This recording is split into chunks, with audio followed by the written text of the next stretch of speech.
The mountain wanted him dead, and he had 3 days left to prove it wrong. Rowan Hale lay in the blood-stained snow, his shattered leg bent at an angle that made his stomach turn. The bear trap had done its job too well. Alone in the frozen highlands, with winter's fury descending, he knew the truth. He wouldn't see spring. The infection was already crawling through his veins, and the cabin, a filthy, dying shell, offered no salvation. He needed help, any help. What arrived 3 days later wasn't salvation. It was something far more dangerous. Stay with me through this story of survival, betrayal, and the most unlikely alliance ever forged in the wilderness. Hit that like button and drop a comment with your city so I can see how far this tale travels. The wind carried the scent of coming snow, that sharp metallic bite that meant death to anyone caught unprepared. Rowan Hale knew that smell better than most. He'd spent 8 winters in these highlands, trapping fur and trading silence for solitude. The mountain had never been kind, but it had been fair. Until now. 3 weeks had passed since the accident. 3 weeks of crawling between his cot and the fireplace, of watching his legs swell purple and black beneath the crude splint he'd fashioned from chair legs and torn blankets. 3 weeks of knowing, really knowing, that he was going to die alone in this godforsaken cabin unless something changed. The fever came and went in waves. During the clear moments, Rowan dragged himself to the door and stared down the mountain path, willing someone, anyone, to appear. During the bad moments, he saw his father standing in the corner of the cabin, shaking his head with that familiar look of disgust. "You always were weak," the phantom said. "Too soft for this life." "Shut up," Rowan muttered, pressing the heels of his palms against his eyes until colors burst behind his lids. "You're dead. Been dead 6 years." But the voice never quite left. It lived in the wind, in the creak of the cabin's bones, in the spaces between his heartbeats. On the 22nd day, Rowan made a decision. He pulled himself to the small writing desk in the corner, a relic from whatever fool had built this cabin before abandoning it to the wilderness, and wrote an advertisement with shaking hands. Wanted, cook and housekeeper for winter season, room and board provided, isolated location, must be hardy. Inquiries to Hale, Blackridge Post. He'd folded the paper, sealed it with wax from a guttering candle, and paid the supply runner, a grizzled old prospector named Dutch, triple the usual rate to post it in town and bring back whoever answered.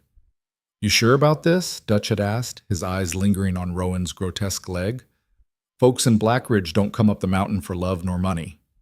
"Someone will," Rowan had said, though he wasn't sure he believed it. Someone desperate enough. That had been 8 days ago. Now, as the first real snow began to fall, Rowan sat by the window with his rifle across his lap, watching the path wind down through the pine forest. The cabin reeked of infection and unwashed body, of old blood and desperation. He'd tried to clean it, had managed to sweep some of the filth into corners where it was less visible, but the effort had cost him. His leg throbbed with a deep, sick heat that made his vision swim. The afternoon light was dying when he saw movement on the path. Rowan's heart kicked against his ribs. He raised himself up on one elbow, squinting through the frost-clouded glass. A figure, small and dark against the white landscape, moving slowly up the mountain. Behind it, Dutch's mule, laden with supplies. Thank Christ, Rowan thought, then immediately felt foolish for the relief. He didn't even know what was coming. Could be some broken-down drunk looking for a place to die. Could be worse. He watched the figure climb and climb. Slow, steady progress. But something was wrong with the gait. Uneven, labored. When the figure finally emerged from the tree line and crossed the clearing toward the cabin, Rowan felt his relief curdle into something cold and acidic. It was a woman. Not just a woman, a pregnant woman. So heavily pregnant that she moved like a ship in rough seas, each step a negotiation with gravity. She wore a threadbare coat that had once been fine wool, but was now patched and repatched, held closed over her swollen belly with a length of rope. Her face was gaunt, cheeks hollow beneath sharp bones, but her eyes, even from a distance, Rowan could see those eyes. Dark and hard and burning with something that might have been determination or might have been pure desperation. Dutch followed behind with the mule, looking uncomfortable. Rowan dragged himself to the door and hauled it open. The wind hit him like a fist, stealing his breath. "Dutch," he called out, What the hell is this?" The old prospector had the grace to look sheepish. Only one who answered, Rowan. I waited 5 days. She was the only one. The woman had stopped in the middle of the clearing, swaying slightly. Up close, she looked even worse. Clothes hanging off a frame that had clearly been starving for months. Dark circles under her eyes like bruises. Lips cracked and bleeding from the cold. But those eyes never wavered. They fixed on Rowan with an intensity that made him want to look away. Mr. Hale, she said. Her voice was rough, unused to speaking. My name is Clara Voss. I'm here about the position. You can see that's not possible, Rowan said flatly. He gestured at her belly. You're ready to drop that baby any day now. 6 weeks, Claire said. Maybe 7. I can work until then. And after? After you'll have someone to cook and clean while I recover. Then I'll work harder. Her jaw set in a stubborn line. I can do this, Mr. Hale. I need this position. You need a hospital, a midwife, family. Rowan shook his head. Not a dying cabin on a frozen mountain. Something flickered across Clara's face. Pain, maybe, or bitter amusement. I have none of those things, but I have 2 strong hands and 8 years of keeping a household. I can preserve food, tend a fire, clean, and cook. I can work. It's insane, Rowan said. But even as he spoke, he felt the fever tugging at him, felt the weakness in his bones. He'd been rationing the last of his food for days, living on thin soup and hardtack. The cabin was falling apart around him. Without help, he would die. That was simply fact. Dutch cleared his throat. I'll be heading back before the snow gets worse. You want me to take her back to town, Rowan? Because I'll tell you straight, there's nowhere for her there either. She was sleeping in the church basement when I found her. Claire's face flushed, but she didn't deny it. Rowan looked at her, really looked. Saw the pride warring with desperation in every line of her body. Saw the way her hands trembled, though whether from cold or hunger or fear he couldn't tell. Saw the steel in her spine despite everything. Why? He asked. Why come up here? Clara met his eyes. Because you were the only one who'd even consider someone like me. And because if I'm going to die this winter, I'd rather die trying. The words hung in the frozen air between them. She's crazy, Rowan thought. We're both crazy. But he was already moving back from the door, already making room. 6 weeks, he said, until the baby comes. After that, we renegotiate. But I can't pay you much, just room and board and a small wage when the trapping season starts proper. Agreed, Clara said immediately. And you pull your weight. I don't care about your condition. You work or you leave. Understood. And we stay out of each other's business. You do your job, I do mine. For the first time, something that might have been a smile ghosted across Clara's face. That suits me fine, Mr. Hale. Dutch helped her carry her single bag inside, a battered carpet bag that looked like it had survived a war, then tipped his hat and headed back down the mountain with visible relief, eager to beat the storm. Clara stood in the center of the cabin, taking it in. Rowan watched her face, waiting for the disgust, the horror, the immediate regret. Instead, she set down her bag, removed her threadbare coat, and rolled up her sleeves. Where do you keep the cleaning supplies? She asked. Some. The first 3 days were revelation in mutual stubbornness. Clara attacked the cabin like it had personally offended her. She scrubbed surfaces Rowan hadn't known existed beneath the layers of grime. She boiled water and washed blankets that had been stiff with dirt and blood. She swept and scraped and organized with a ferocious energy that seemed impossible for someone in her condition. Rowan watched from his cot, equal parts impressed and disturbed. She didn't speak unless necessary. Didn't ask questions about his leg or his life or why a man would choose to live alone on a mountain. She just worked, moving through the cabin with methodical efficiency, transforming it inch by inch. On the second night, she cooked a real meal, venison stew with the last of Rowan's potatoes and wild onions, thick and rich and better than anything he'd tasted in months. She served him a bowl without comment, then took her own portion and ate standing by the fire, her free hand pressed to her lower back. You should sit, Rowan said. I'm fine. You've been on your feet for 12 hours. I'm fine. Each word sharp as a knife blade. Rowan raised his hands in surrender and returned to his stew. The woman was prickly as a cactus and twice as hard to approach. Fine. He'd meant what he said about staying out of each other's business, but on the third night she broke her own silence. Your leg, she said, not looking at him. She was mending one of his shirts by the fire, her needle flashing in the light. It's infected.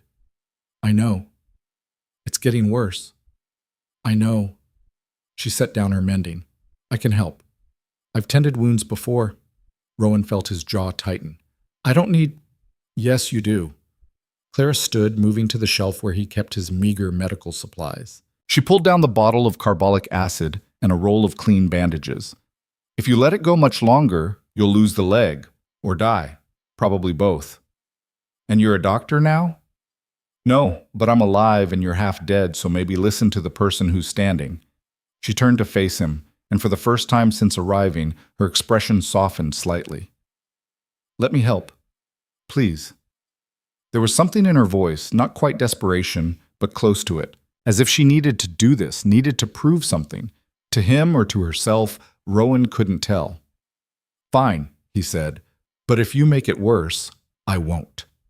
She knelt beside the cot, and Rowan gritted his teeth as she unwrapped the filthy bandages. The smell hit them both, sweet and rotten, the unmistakable stink of dying flesh. Clara's face went pale, but her hands stayed steady. When did this happen? 5 weeks ago. Bear trap. Christ. She examined the wound, her touch surprisingly gentle. You should have gone to town immediately. Couldn't. Storm hit that same night, lasted 10 days. By the time it cleared, I couldn't walk. Clara nodded slowly. Then, without warning, she poured the carbolic acid directly into the wound. Rowan's scream rattled the cabin windows. He thrashed, tried to pull away, but Clara held his leg firm with strength that shouldn't have been possible. Hold still, she commanded. I need to clean it properly. The pain was white-hot, obliterating. Rowan felt tears streaming down his face, tasted blood where he'd bitten through his lip. But Clara didn't stop. She worked with brutal efficiency, cleaning away the corrupted flesh, packing the wound with fresh bandages soaked in carbolic. When she finally finished, Rowan was drenched in sweat and shaking. Clara sat back, breathing hard herself. That's the worst of it. I'll need to change the dressing twice a day, keep it clean. If the fever breaks in the next few days, you might keep the leg. Might? That's the best I can offer. She stood, wincing slightly and pressing a hand to her belly. Get some rest. I'll wake you if the fever spikes. She turned to go, but Rowan's voice stopped her. Why? He asked. Why are you really here, Clara? She paused, her back to him. For a long moment, she didn't answer, then quietly, Same reason as you, I expect. Nowhere else to go. She walked away before he could respond. Don't. The storm hit on the 5th day. Rowan woke to a world transformed into howling white chaos. Snow battered the windows with a sound like thrown gravel. The wind shrieked through gaps in the cabin's walls, making the whole structure groan and shudder. He pulled himself upright, gasping at the pain in his leg, less than before, but still savage. Clara was already up, stuffing rags into the worst of the gaps, her movements quick and practiced. How bad? He called over the wind. Bad, she called back. Could last days. Rowan cursed under his breath.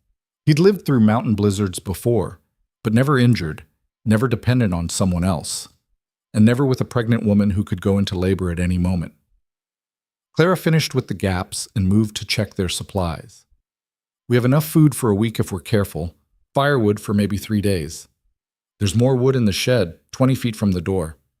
20 feet in this? Clara looked at the window, at the wall of white beyond. We'd get lost before we made it halfway. Then we conserve what we have. Keep the fire low, stay close. She nodded, already moving to bank the fire down to a steady glow instead of the roaring blaze she'd been maintaining. The first day passed in tense silence. They rationed their food, thin soup, a piece of hardtack each. The cabin grew colder as the fire dimmed. Rowan could see Clara shivering despite the blanket wrapped around her shoulders. On the second day, his fever spiked. It came on fast, a wall of heat that turned his bones to water and his thoughts to smoke. Rowan thrashed on his cot, seeing things that weren't there. His father, the bear trap closing on his leg again and again, the mountain itself rising up to swallow him whole. Through it all, Clara was there, cool cloth on his forehead, water forced between his lips, her voice low and steady, talking him back from the edge. Stay with me, she said. Come on, Rowan, stay with me. He didn't know how long the fever lasted. Time became elastic, meaningless. But when he finally surfaced, weak and soaked with sweat, the first thing he saw was Clara's face hovering above him. There you are, she said. She looked exhausted, her own face drawn and pale. You scared me. How long? His voice came out as a croak. 2 days. The fever broke this morning. She helped him sit up, supported his weight with surprising strength. You need to eat something. She brought him soup, mostly broth, but there were actual pieces of meat in it, which meant she'd been sacrificing her own portions to keep him fed. The realization made something twist in Rowan's chest. You should have let me die, he said. Would have been easier.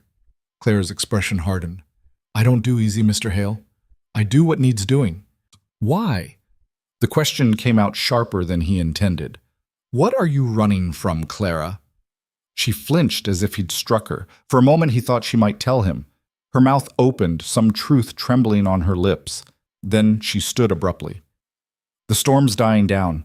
I'm going to get more firewood before it starts up again. Clara, wait. But she was already pulling on her coat, already wrapping a scarf around her face. Before Rowan could protest further, she'd opened the door and plunged into the white.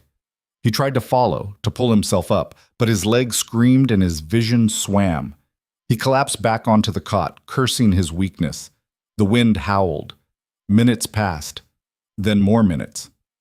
Too long, Rowan thought. She's been out there too long. He was pulling himself toward the door, his leg dragging uselessly behind him when it burst open. Clara stumbled through, coated in snow, dragging armfuls of wood. She kicked the door shut and dropped the wood by the fire, then immediately went back out. Again and again. Each time she came back with less, moving slower, her breathing more labored. On the 5th trip, she didn't come back. Rowan's heart stopped. He dragged himself to the door, hauled it open against the wind. Clara! The storm swallowed his voice. He could see nothing but white, hear nothing but the wind scream. Then movement, a dark shape crawling through the snow. Rowan pulled himself out into the storm, ignoring the agony in his leg, ignoring everything except the need to reach her. His hands found fabric, and he pulled. Clara came with it, a dead weight that he somehow, impossibly, dragged back across the threshold. He kicked the door shut and collapsed beside her. Clara lay on the floor, her lips blue, her whole body shaking, but she was breathing, and clutched in her arms was one final armload of wood. You... Rowan couldn't find the words. You could have died. Clara's teeth chattered so hard she could barely speak. We needed... the wood. Rowan stared at her. This woman, this stranger, had nearly killed herself to keep him alive, had fought through a killing storm, pregnant and starving, because the alternative was letting him freeze. Something shifted in his chest. Some wall he'd built years ago, brick by careful brick, cracked. Come here, he said roughly. He pulled her closer to the fire, stripped off her wet coat, wrapped her in every blanket he could reach. Then, because there was no other choice, because they'd both die otherwise, he pulled her against him, sharing what little warmth his battered body could provide. Clara didn't protest. She burrowed into him, seeking heat, and gradually, so gradually, the shaking eased. Thank you, Rowan said quietly, for the wood, for not leaving me. Clara's response was barely a whisper. We're all each other has. And Rowan realized, with a feeling like falling, that she was right. The storm blew itself out on the 6th day. Rowan woke to silence, real silence, not the absence of noise, but the presence of peace. Pale sunlight streamed through the cabin windows, painting everything gold. Clara was already up, moving carefully around the cabin. Her movements were slower now, more cautious. One hand stayed pressed to her belly almost constantly. How are you feeling? Rowan asked. Tired. She managed a small smile. But alive. You? The same.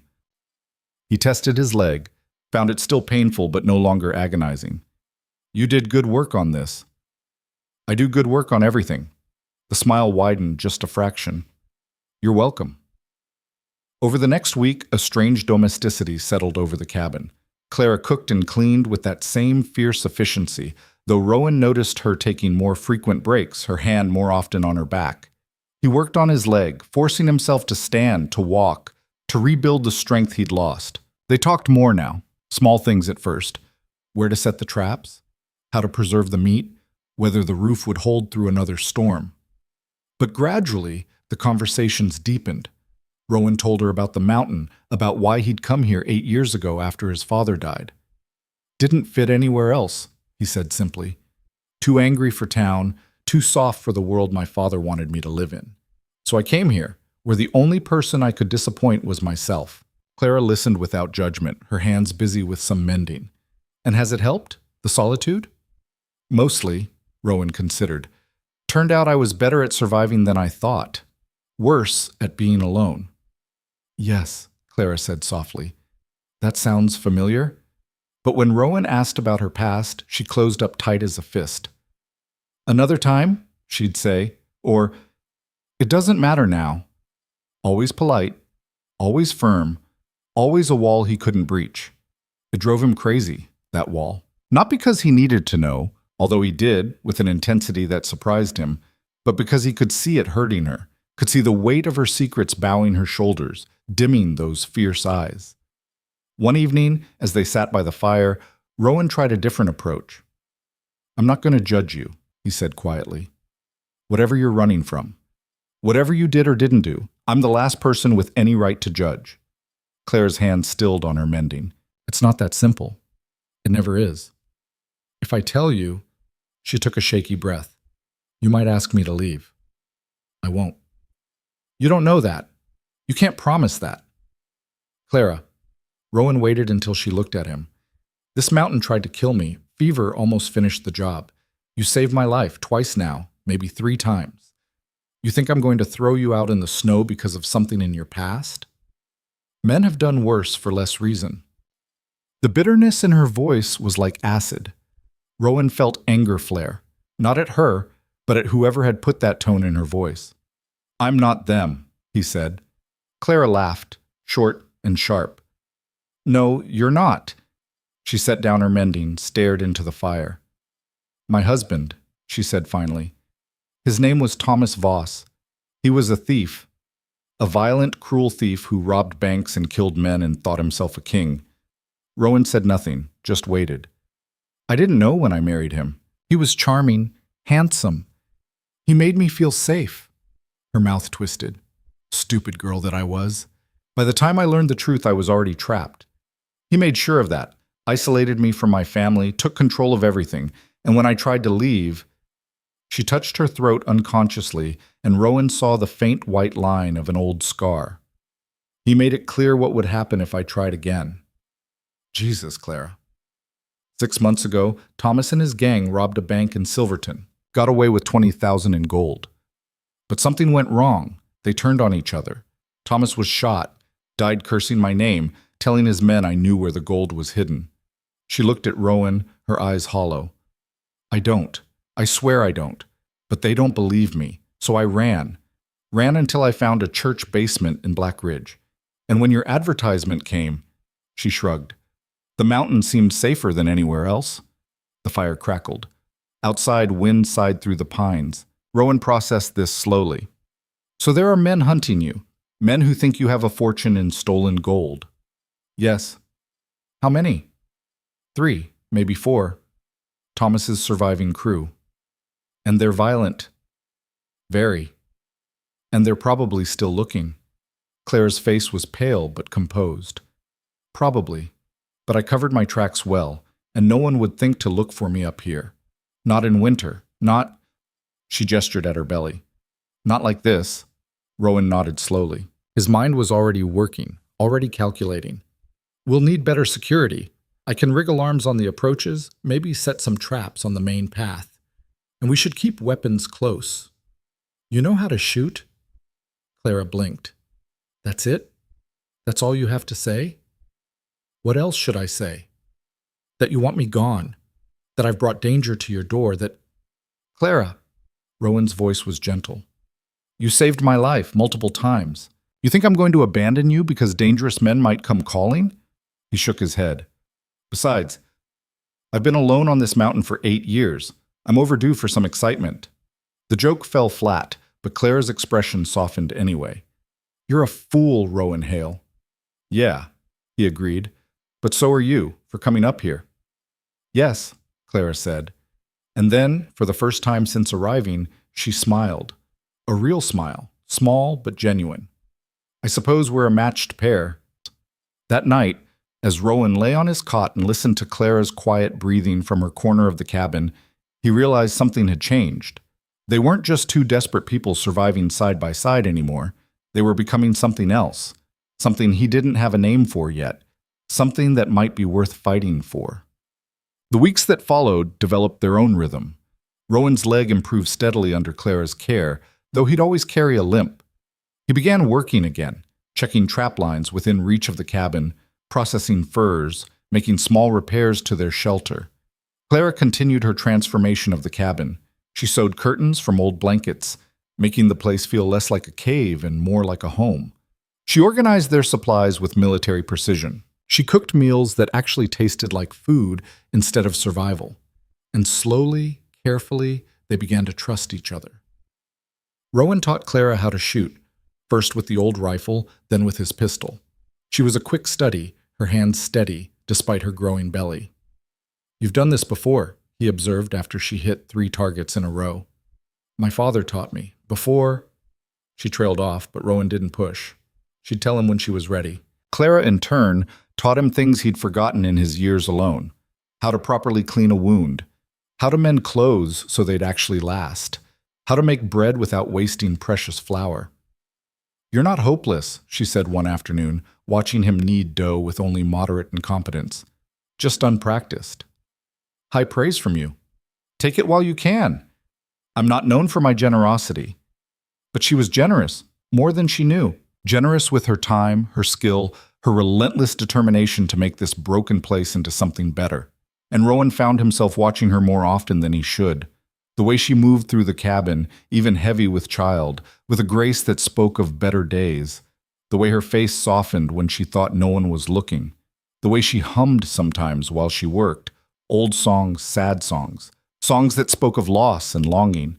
He was falling, he realized. Falling for a woman who was still in love with survival, who carried more scars than he could see, who would leave the moment she could. But for now, for these stolen weeks before the baby came and everything changed, they had this strange, fragile piece, and Rowan intended to protect it with everything he had. The first real test came on a clear, cold morning in late February. Rowan was checking the nearest trap line when he found the tracks. Boot prints, fresh. 2 sets, maybe 3, coming up from the valley. His blood turned to ice. He followed the tracks far enough to confirm they were heading toward the cabin, then turned and ran, ignoring his legs' protests, ignoring everything except the need to get back. Clara was hanging laundry when he burst into the clearing. She took one look at his face and dropped the sheet. What is it? Tracks. Coming this way. Rowan grabbed her arm, pulled her toward the cabin. Inside, now! They barricaded the door. Rowan loaded both rifles while Clara checked the pistol with shaking hands. How many? She asked. 2, maybe 3. They found me. Her voice was hollow. I don't know how, but they found me. We don't know that yet. But even as he spoke, Rowan heard voices outside, men's voices, rough and confident. Hello, the cabin! The voice was jovial, friendly. Rowan hated it immediately. Looking for shelter from the cold. Mind if we come in? Rowan moved to the window, peered through a gap in the curtain. 3 men stood in the clearing, dressed in worn trail clothes. They looked ordinary enough, but Rowan had survived this long by trusting his instincts, and every instinct was screaming danger. We're not receiving visitors, he called back. Keep moving. Now that's not very neighborly. The speaker was a big man with a black beard. We've been walking for days. Just need a warm fire and maybe some food. There's a town 20 miles south. Try there. The man's smile didn't reach his eyes. We're looking for someone. A woman. Pregnant, probably. Might be calling herself by different names. His gaze swept over the cabin. You haven't seen anyone like that, have you? Beside Rowan, Clara had gone white as death. Just me up here, Rowan said evenly. Like I said, keep moving. The man's smile vanished. We know she came this way. We've been tracking her for months. And we're not leaving without her, or what she stole from us. There's no woman here, and nothing stolen. Then you won't mind if we come in and look around. I mind plenty. Rowan raised his rifle, showed it in the window. And I mind men who threaten folks on their own property. So here's how this works. You turn around and walk away, or I start shooting. Your choice. For a long moment, nobody moved. Then one of the other men, thin with a scar across his cheek, laughed. Big talk for a cripple alone in a cabin. Who says I'm alone? Rowan bluffed. And who says I'm a cripple? This rifle works just fine. The bearded man studied the cabin, clearly calculating odds. Finally, he shrugged. We'll be back, maybe with more men, maybe when you're not expecting it. He tipped his hat in mock courtesy. Think about it, friend. Think about whether one woman is worth dying for. They walked away, but slowly, taking their time, making it clear this wasn't over. When they disappeared into the trees, Rowan released a breath he hadn't known he was holding. Clara was sitting on the floor, her arms wrapped around her belly, tears streaming down her face. They'll come back, she said. Tonight, tomorrow. But they'll come back. And they'll kill you to get to me. Let them try. Rowan moved to her side, helped her up. We're not helpless, Clara. We've got weapons, we know the mountain, and we've got time to prepare. You should tell me to leave, should put me out in the snow. Shut up. The words came out harsher than he intended. Rowan gentled his voice. I told you. I'm not them. I'm not leaving you to die, and I'm not dying because I was too coward to fight. He cupped her face, made her look at him. We're in this together now. Understand? Clara nodded, but fresh tears spilled over. Why? Why would you risk this for me? Rowan didn't have a good answer. Or rather, he had too many answers, all of them tangled up with the way his heart kicked when she smiled, the way his breath caught when she touched his arm, the way she'd become essential as air in the space of a few short weeks. So instead of answering, he kissed her. It was brief, chaste, nothing more than a brush of lips, but it felt like a promise, like an oath. When he pulled back, Clara was staring at him with wide eyes. I'm sorry, Rowan started. I shouldn't have... She grabbed his shirt and yanked him back down, kissing him properly this time, fierce and desperate and alive. When they finally broke apart, both breathing hard, Clara pressed her forehead to his. Don't die for me, she whispered. Then don't die for me either, Rowan whispered back. Outside, the wind rose, night was coming, and with it, all the darkness Clara had been running from. But they were ready, or as ready as they'd ever be. Together, they worked through the night with the focus of soldiers preparing for siege. Rowan dragged himself around the cabin's perimeter, setting tripwires connected to tin cans filled with pebbles, crude alarms that would rattle like thunder if disturbed. Clara reinforced the door with additional planks torn from the interior walls, creating firing slots at strategic points around the cabin's four sides. Here, Rowan said, positioning her at the east window. You can see the main approach from here. Anyone coming up that path, you'll have 30 seconds warning minimum. Clara tested the angle with the rifle, her movements precise despite the awkward bulk of her belly. And if they split up, come from multiple directions? Then we adapt. Rowan moved to the opposite window, checked his own sight lines. These men, they're criminals, not soldiers. They'll want the easy approach, the quick victory. They won't expect real resistance. You don't know them like I do. Clara's voice carried an edge of bitter knowledge. Thomas trained them, made them paranoid, vicious. They don't take chances they don't have to take, and they don't leave witnesses. Neither do I. Rowan met her eyes across the dim cabin. I've been trapping for 8 years, Clara. You know what that means? It means I know every inch of this mountain, every game trail, every hidden approach, every place where the land itself becomes a weapon. They might be hunters, but up here, they're prey. Something flickered in Clara's expression. Hope, maybe, or the desperate need to believe. You really think we can survive this? I think we don't have a choice but to try. Dawn broke cold and clear, painting the snow in shades of pink and gold. Rowan stood watch while Clara slept fitfully in the corner, her rifle within arm's reach, even in sleep. His leg throbbed with the night's exertions, but he ignored it. Pain was just information now, nothing more. The attack came at noon. No warning beyond the sudden explosion of crows from the tree line, their harsh cries shattering the mountain's peace. Rowan's heart slammed into overdrive. "Clara! They're coming!" She was up instantly, moving to her window with the rifle. Her face had gone pale but determined, all fear burned away by necessity. Rowan scanned the approaches, searching for movement. There, a flash of dark cloth between the pines. And there, another figure, circling east. "Two on the main path, one breaking left," he called out. "They're trying to flank us." "I see them." Claire's voice was steady, controlled. She'd tucked herself against the wall, using the window frame for cover, her rifle barrel just visible through the firing slot. The bearded man emerged first, his hands raised in apparent peace. "We don't want trouble," he shouted. "Just give us what we came for and we'll leave." Rowan didn't bother answering. Words were useless now. The man's false smile faded. He nodded once, sharp and quick. The world exploded into gunfire. Bullets slammed into the cabin walls, punching through in sprays of splinters. Rowan ducked instinctively, then forced himself back up to return fire. His first shot went wide, the second kicked up snow at the bearded man's feet, and the third caught him in the shoulder, spinning him around with a scream of rage and pain. "Down!" Clara shouted. Rowan dropped as more shots tore through the window above his head. He could hear Clara firing from her position, steady and controlled, crack, crack, crack, each shot measured and deliberate. "East side," she called. "One coming around." Rowan scrambled across the floor, his damaged leg dragging, and positioned himself at the eastern window. The thin man with the scarred face was indeed circling, using the woodshed for cover. Rowan waited, breathing slow and steady until the man broke cover to advance. The rifle kicked against Rowan's shoulder. The man went down hard, clutching his leg and howling. "That's two!" Clara's voice carried a fierce satisfaction. "Where's the third?" That was the question that made Rowan's blood run cold. 3 men had come. 2 were accounted for. Where? The crash came from the back of the cabin. The window they hadn't reinforced, the one facing the cliff where no sane person would approach. Except someone had.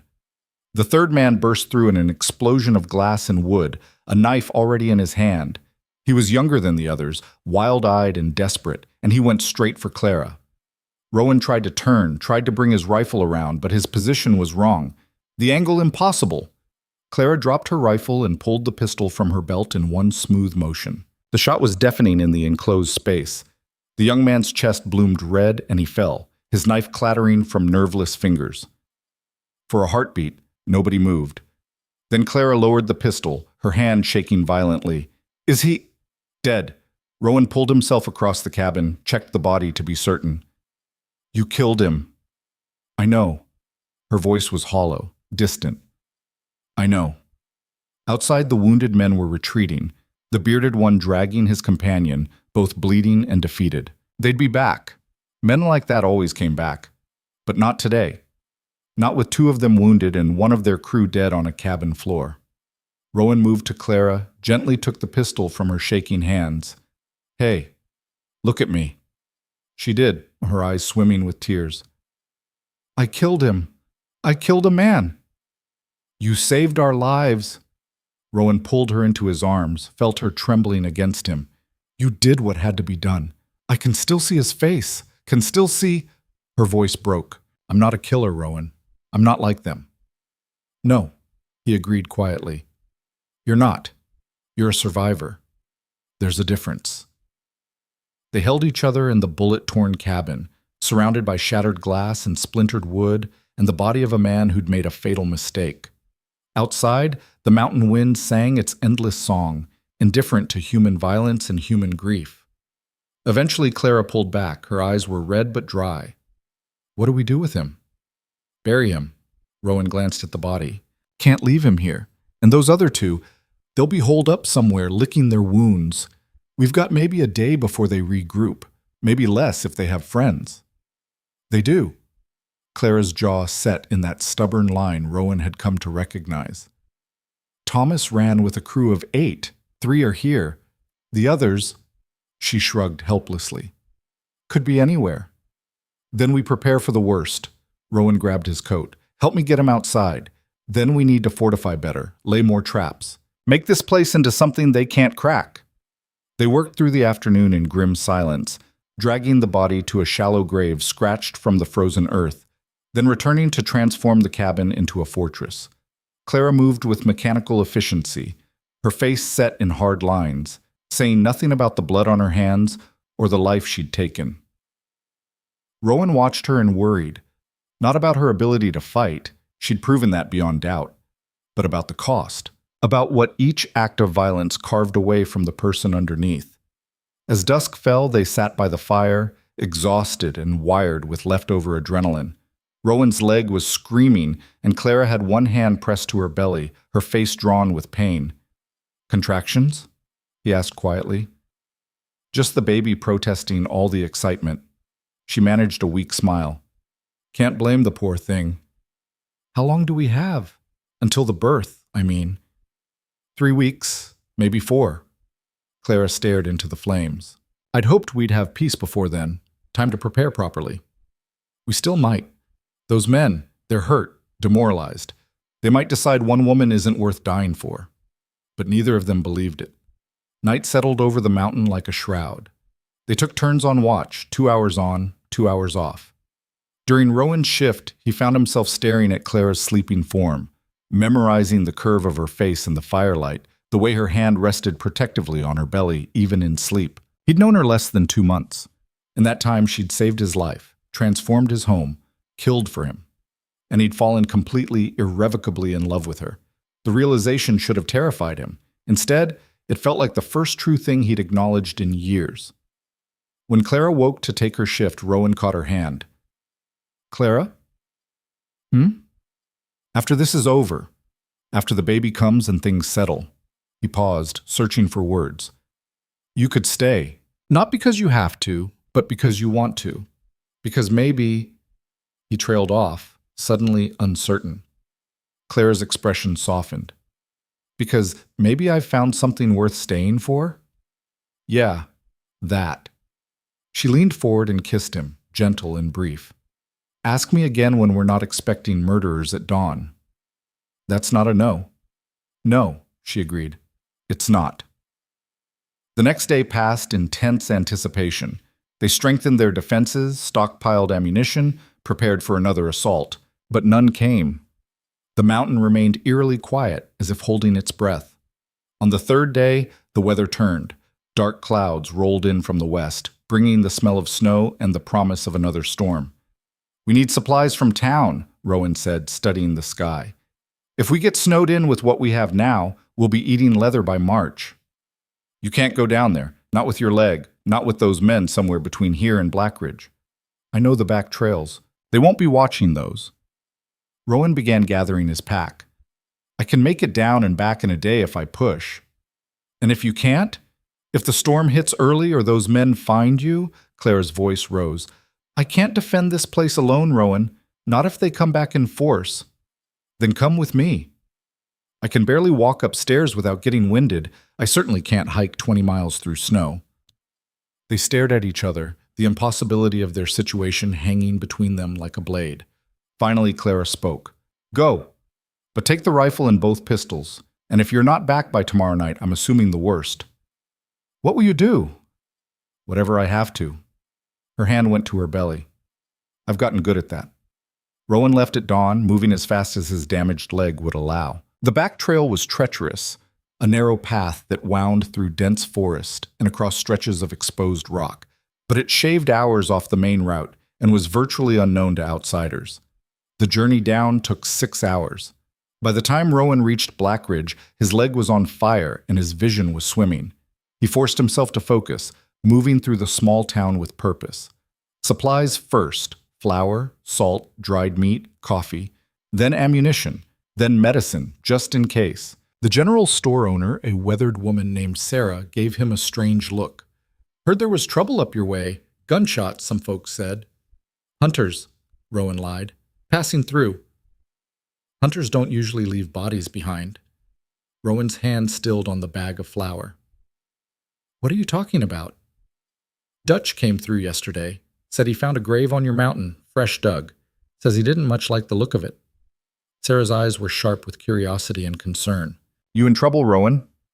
For a moment he considered lying again. Then he realized there was no point.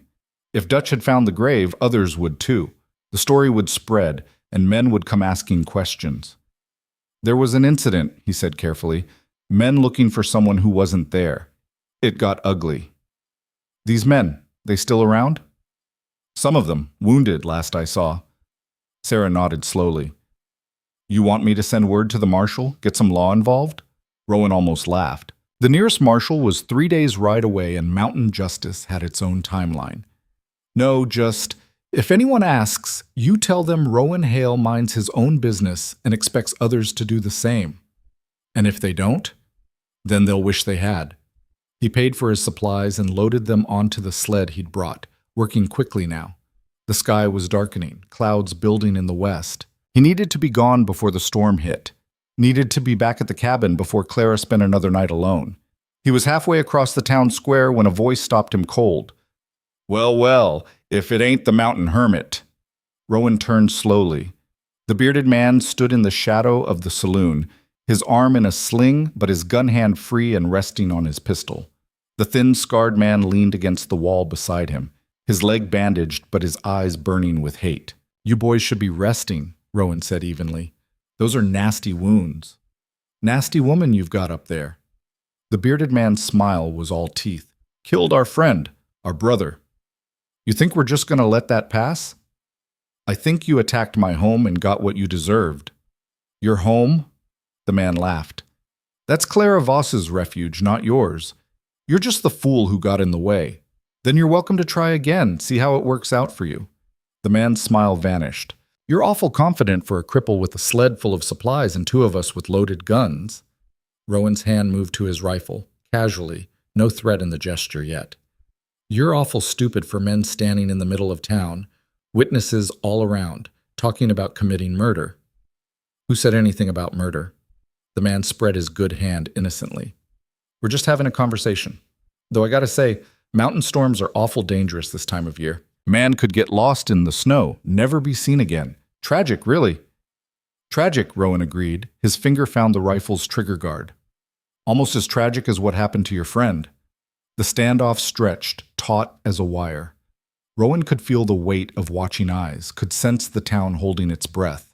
One move, one wrong word, and the square would turn into a bloodbath. Then Sarah's voice cut through the tension. Rowan, almost forgot. You wanted these extra cartridges. She emerged from the store, waving a box of ammunition, her weathered face innocent. And Sheriff's inside asking about you. Says he wants to talk about your trapping permits. There was no sheriff in Black Ridge. There hadn't been one in 3 years, but the lie hung in the air like a warning. The bearded man's eyes narrowed. This isn't over. No, Rowan agreed.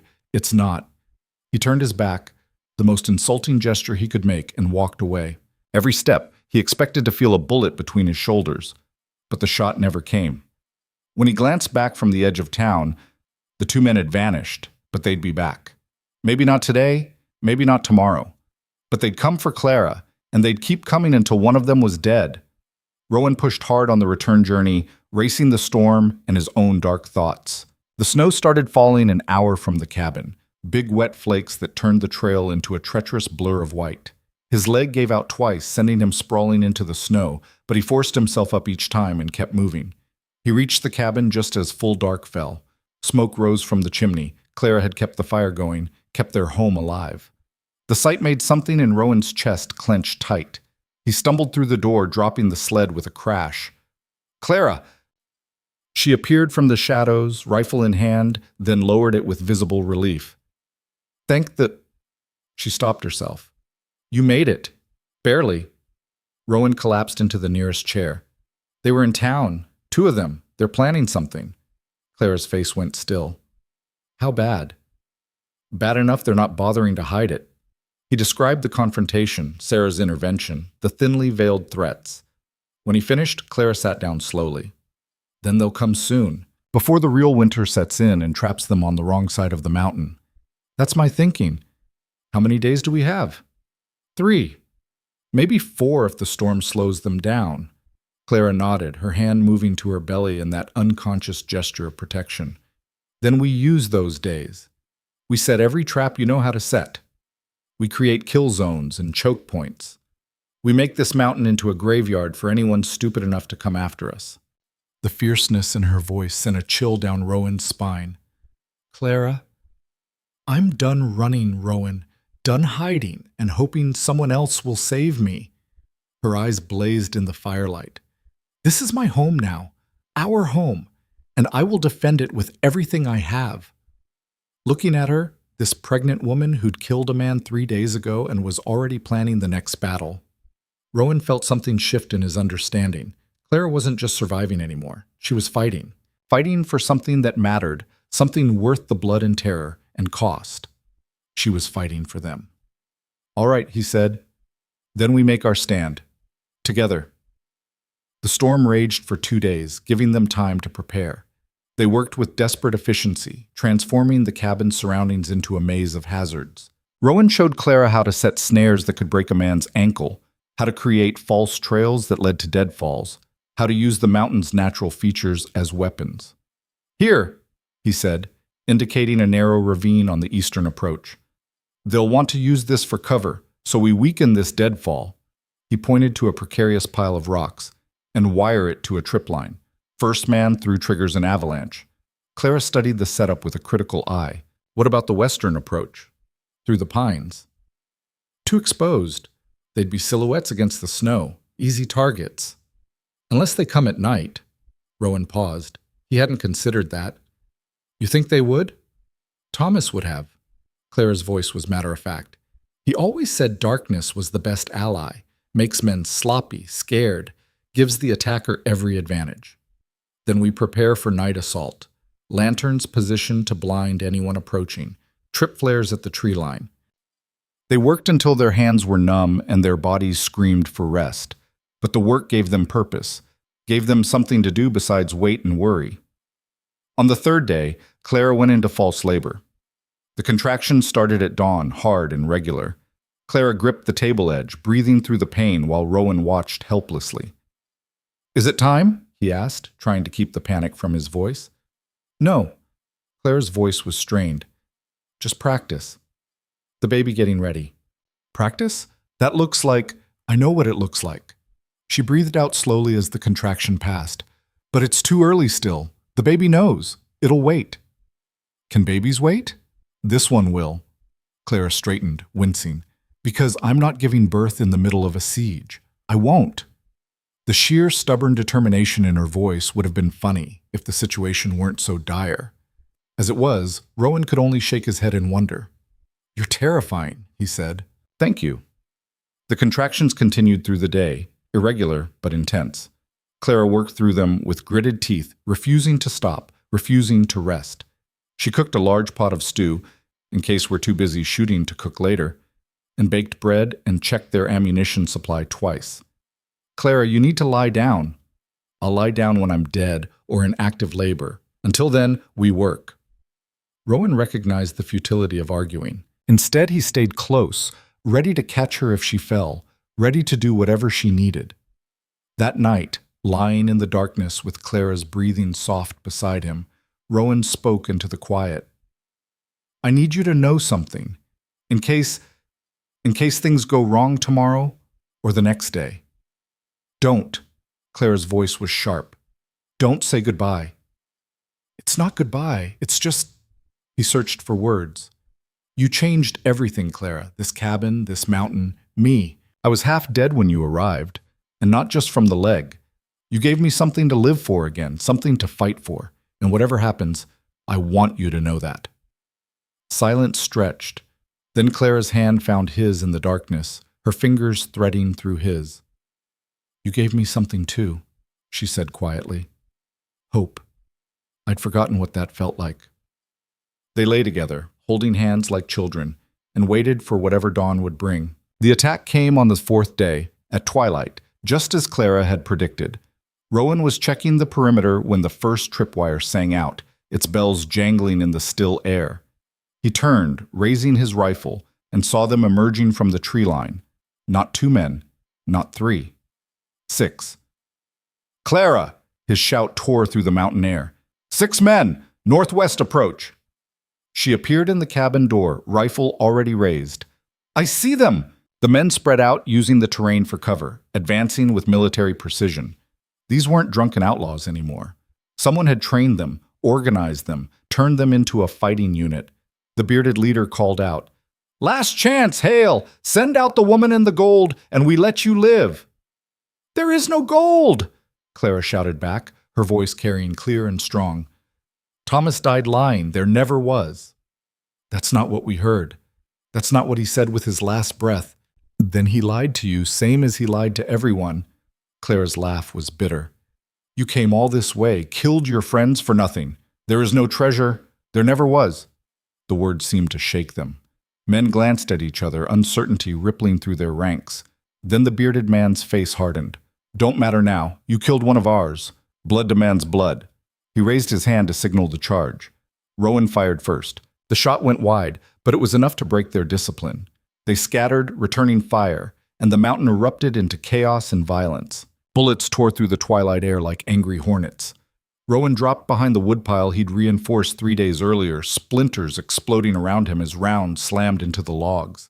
He counted muzzle flashes, 3 men pushing from the northwest, 2 circling south, 1 hanging back providing covering fire. "South side!" he bellowed. 2 breaking around. Clara's rifle cracked in response, once, twice. A man screamed, the sound cutting off abruptly. 1 down, 5 to go. Rowan sighted on the covering man, a lanky figure crouched behind a boulder 50 yards out. The shot was difficult in the fading light, wind gusting hard from the west. He breathed out slow, squeezed the trigger. The man jerked backward, his rifle clattering on stone. 4 left, but the remaining attackers had found their courage. They surged forward in a coordinated rush, using the chaos and gun smoke for cover. Rowan fired twice more, saw 1 man stumble but not fall, then had to duck as return fire chewed up his position. "They're coming!" Claire's voice carried an edge of desperation. "Rowan, they're at the cabin!" He turned, horror flooding through him. 2 men had broken through, were already at the cabin door, one of them swinging an axe at the reinforced wood while the other provided cover. Rowan pushed himself up, ignored his screaming leg, and ran. The distance was 30 yards but felt like miles. Each step sent lightning through his damaged limb, but he didn't slow. Couldn't slow. Clara was in there, Clara and her unborn child, and he'd promised. The door splintered, gave way. The 2 men crashed through just as Rowan reached the cabin wall. He pressed himself flat, heard Clara's shout from inside, then the distinctive boom of his heavy pistol. One of the men staggered back out, clutching his stomach, face twisted in shock and agony. Rowan shot him without hesitation, without mercy, and the man crumpled. 3 left. Rowan swung around the doorframe, rifle raised. The scene inside froze him for a heartbeat. Clara backed into the corner, the second intruder advancing on her with a knife, his gun apparently jammed or empty. Blood streaked down Clara's arm where she'd been grazed, but her eyes blazed with fierce defiance. "Come on then," she spat. "Let's see what you've got." The man lunged. Clara sidestepped with surprising grace for someone 9 months pregnant, brought the heavy pistol down on the back of his head. He dropped like a stone. "Behind you!" Clara screamed. Rowan spun. The bearded leader stood in the doorway, his own rifle leveled at Rowan's chest. His face was a mask of rage and desperation, blood seeping through his sleeve where his earlier wound had reopened. "Should have given her up," the man said. "Should have walked away." "Probably," Rowan agreed. "But I'm not much good at walking away." The man's finger tightened on the trigger. Clara's shot took him in the side, spinning him around. He fired reflexively, the bullet going wide, punching through the cabin wall. Rowan dove forward, drove his shoulder into the wounded man's gut, and they both crashed through the broken doorway into the snow. They rolled, grappling, each fighting for advantage. The bearded man was stronger, less injured, but Rowan fought with the desperate fury of a man protecting everything he loved. He got his hands around the man's throat, squeezed, felt the man's pulse hammering beneath his fingers. "Stop!" The shout came from the clearing. "Let him go or she dies!" Rowan's blood turned to ice. He looked up. The scarred man, the one he'd thought he'd wounded in town, stood 20 feet away, his rifle pressed against Clara's temple. She must have followed Rowan out, must have been trying to help, and the bastard had caught her. "Let him go," the scarred man repeated. His hands were steady, his eyes cold. or I paint the snow with her brains." Rowan released the bearded leader, who rolled away coughing and gasping. The two wounded men who'd been circling had emerged from the trees, their guns trained on Rowan. 5 men. 5 men still standing, and he'd thought there were only 4. That's better. The scarred man's smile was terrible. "Now, let's talk about what happens next. You're going to tell us where the gold is, and she's going to stand there quiet while you do." "There is no gold," Rowan said. His mind raced, searching for options, finding none. "She told you the truth. Thomas Voss died with a lie on his lips." "Wrong answer." The scarred man cocked the rifle. "Try again." "Wait." Clara's voice was steady despite the gun at her head. "Wait. I'll tell you everything." Clara, "No." "Shut up, Rowan." Her eyes met his, and something passed between them. A message, a warning, a goodbye. "I'll tell them what they want to know. Just let him live. Please." The scarred man considered this. "All right, talk." Clara took a breath. "The gold is buried, 1/2 mile from here near the old lightning-struck pine on the eastern ridge. Thomas told me before he died. Made me memorize the exact spot." "You're lying." But the man's voice carried uncertainty now, hope warring with suspicion. "Am I? Why else would I come to this specific mountain? This specific cabin?" Clara's voice grew stronger, more confident. "Thomas sent me here, told me to wait out the winter, then retrieve the gold when the snow melted and I could travel. But I didn't count on you bastards tracking me down." The lie was beautiful, seamless. Rowan could almost believe it himself. The men glanced at each other, greed kindling in their eyes. "Show us," the bearded leader rasped. "Right now." "In the dark? Through the snow?" Clara shook her head. "You'll never find it. Even I need daylight to locate the markers Thomas described." "Then we wait until morning." The scarred man pulled Clara toward the cabin. "All of us, nice and cozy. And if you're lying, lady, you and your mountain man both die slow." They spent the night in a nightmare parody of domestic life. The outlaws kept their guns trained on Rowan and Clara, rotating watch shifts, while the wounded tended their injuries with rough efficiency. The man Clara had clubbed woke with a groan and a murderous glare, his head wrapped in a bloody bandage. Clara sat in the corner, her hand pressed to her belly, her face pale, but composed. Rowan could see the effort it cost her to maintain that calm facade, could see the tremors running through her body, the way her breath came short and sharp. The contractions had started again. He caught her eye across the cabin, raised his eyebrows in silent question. She gave the smallest shake of her head. "Not yet. Not time yet. But soon." The night stretched endlessly. Rowan's mind churned through scenarios, plans, desperate gambits. They couldn't lead these men to a non-existent treasure. Come dawn, Clara's lie would be exposed, and they'd both die. He needed a way out, needed some miracle. Around midnight, one of the wounded men died. Just stopped breathing, his chest wound having slowly filled his lungs with blood, while his companions focused on the captives. The others barely reacted, simply dragged the body outside and returned to their vigil. 4 men now. Better odds, but still impossible while they held the guns. As the first gray light of dawn seeped through the cabin windows, the bearded leader stood and stretched. "Time to collect our fortune. Get up, both of you." Rowan pulled himself to his feet, his legs stiff and aching. Clara struggled to rise, wincing with effort. The scarred man grabbed her arm, hauled her up roughly. "Easy," Rowan growled. "Or what?" The man's smile was ugly. "You'll bleed on me? That leg of yours is about done, cripple. You're running on spite and nothing else." He was right, and they both knew it. Rowan's leg had taken too much abuse over the past days. Each step was agony now, and his vision swam with exhaustion and pain. They stumbled out into the pre-dawn cold. The mountain was silent, holding its breath. Clara led them east, moving with convincing uncertainty, stopping occasionally to study landmarks that meant nothing. "There," she said finally, pointing to a lightning-scarred pine on a rocky outcrop. Thomas said 30 paces northeast from the burnt tree, where the granite shows through. The men spread out, searching. They had 2 shovels from Rowan's shed and attacked the frozen ground with desperate energy.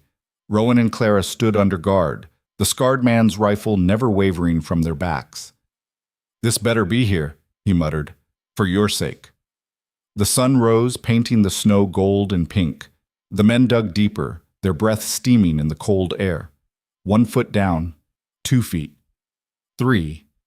Nothing. The bearded leader's face was turning dangerous. "Where is it?"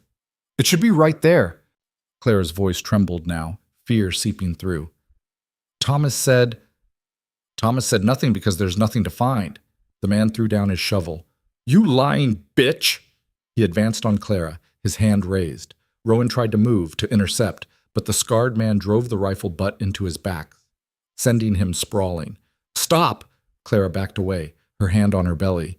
"Please, I don't understand. It should be there. Thomas wouldn't lie to me. He wouldn't—" Her voice cut off with a gasp. She doubled over, her face contorting with pain. "What's wrong with her?" one of the other men asked nervously. "The baby," Rowan said from the ground. His heart hammered against his ribs. "She's in labor." "Now?" The bearded man looked genuinely alarmed. "She can't be." "Babies don't wait for convenience." Rowan dragged himself to Clara's side. "We need to get her back to the cabin. Now." "The hell we do. She's lying about the gold, probably lying about the baby." "Look at her, you fool!" Rowan's roar echoed across the mountain. "She's giving birth. You want to murder a woman in labor? That's the legacy you want." The men exchanged uneasy glances. For all their violence, for all their crimes, this was a line they hadn't expected to face. A pregnant woman, helpless and terrified, was something different than armed opponents. Clara's water broke, fluid steaming in the cold air. She cried out, a sound of such raw pain and fear that it cut through all pretense, all violence, reducing everything to its most basic truth. A woman was having a baby, and she might die without help. "Take her back," the bearded leader said finally. "If she dies before telling us the truth, we get nothing anyway." They half-carried, half-dragged Clara back to the cabin. She was barely conscious now, racked with contractions that came in waves, each one harder than the last. Rowan supported her weight, whispering encouragement, promises, prayers he didn't believe in. Inside the cabin, they laid her on the bed. Rowan moved automatically, falling back on knowledge Clara had drilled into him during their preparation talks. Hot water, clean cloth. His hand shook as he worked, terror making him clumsy. "How long?" the scarred man asked. He'd lowered his rifle slightly, drawn despite himself to the primal drama unfolding. "Hours, maybe." Rowan looked up, met the man's eyes. "She'll need help. I'll need to move freely. You want her alive to tell you about the gold? Then let me save her." The men conferred in whispers. Finally, grudgingly, they nodded. "But we're watching," the bearded leader warned. "Try anything clever, and we shoot you both." Rowan barely heard him. All his focus was on Clara, on her chalk-white face and pain-glazed eyes. He took her hand, felt her grip crush his fingers. "I'm here," he said. "I'm right here." "Rowan," her voice was a thread. "The baby, if something goes wrong, if I don't you dare." He pressed his forehead to hers. "Don't you dare give up on me now. We've come too far, fought too hard. I'm scared." "I know, so am I." He kissed her hand. "But you're the strongest person I've ever met. You've survived everything life threw at you. You'll survive this too." The labor progressed with agonizing slowness. Hours bled into each other, marked only by Clara's cries and Rowan's murmured encouragement. The outlaws sat awkwardly around the cabin, witnesses to something intimate and terrible, their weapons lowered but ready. Midday came and went. Clara's strength was fading, her cries growing weaker. Rowan could see her slipping away, could feel her grip loosening. "Stay with me," he begged. "Clara, please, stay with me." "Can't," she whispered. "Too tired, too hard." "Then borrow my strength. Take everything I have." Rowan's voice broke. "I love you. Do you hear me? I love you, and I need you, and you don't get to leave me. Not now, not ever." Something flickered in Clara's eyes. A spark. An ember of determination. "Love you too," she breathed. "Stubborn man." She bore down with renewed effort, screaming with a fury that shook the cabin walls. Rowan supported her, guided her, and suddenly, impossibly, there was a baby. a tiny, red-faced, furious baby girl who announced her arrival with a wail that could wake the dead. The cabin erupted into chaos. Rowan cut the cord with shaking hands, wrapped the baby in clean cloth, placed her on Clara's chest. Clara was crying, laughing, her face transformed with joy and exhaustion and wonder. "A girl," she whispered. "We have a daughter." "We have a daughter," Rowan echoed and felt his own tears falling. For a moment, even the outlaws seemed moved. They stood back, awed by what they'd witnessed, by the raw miracle of life emerging from violence and desperation. Then the bearded leader cleared his throat. Touching, real touching. "Now, about that gold." The spell shattered. Reality crashed back. Rowan looked up at the four men, saw the greed returning to their eyes, the cruelty settling back into their faces. They'd given Clara time to deliver, but their patience was exhausted. "There is no gold," he said flatly. "She told you the truth. It never existed." "Then you've both outlived your usefulness." The bearded leader raised his pistol. "Shame. I almost started to like you." Clara sat up suddenly, her voice cutting through the cabin with surprising strength. "Wait, you want gold? Real gold? Not some dead man's fantasy?" The men paused. "I'm listening," the bearded leader said. "There's a cache, not Thomas's, mine." Clara's words came fast now, desperate. "My mother's jewelry, from before she died, worth 5,000, maybe more. I hid it before I ran. It's in Blackridge, in the church basement, under the loose floorboard by the east wall." "You're lying again." "I'm not. I swear I'm not." Clara's voice rose. "You can verify it. Send one man to check. If it's not there, come back and kill us both. But it is there. I know it is. It's the last thing my mother gave me, and I was saving it for my baby." The men looked at each other, weighing this new claim against the morning's deception. "She's buying time," the scarred man said. "Nothing more." "Maybe." The bearded leader studied Clara's face. "Or maybe she's desperate enough to tell the truth. 5,000 in jewelry is nothing to sneeze at. It's 20 miles to Blackridge. Round trip will take 2 days in this snow. Then we send 2 men, fast riders." The bearded leader nodded slowly. "And if the jewelry's there, we take it and leave these fools to their mountain. If it's not," he shrugged, "well, we'll be back to settle accounts." It was decided. 2 of the outlaws, the scarred man and one of his companions, would make the journey to Blackridge. The bearded leader and the 4th man would stay behind to guard the cabin. "Don't try anything clever," the scarred man warned as he prepared to leave. "We'll be back in 2 days. If you're gone when we return, we'll hunt you down. If you're here and the jewelry's not in that church, you die. Understand?" Rowan nodded mutely. The 2 riders departed, their horses kicking up snow as they descended the mountain trail. The cabin fell into uneasy silence. Clara lay exhausted on the bed, the baby nursing fitfully at her breast. Rowan sat beside her, his mind racing. 2 days. They had 2 days to figure out how to survive 2 armed men who held all the advantages.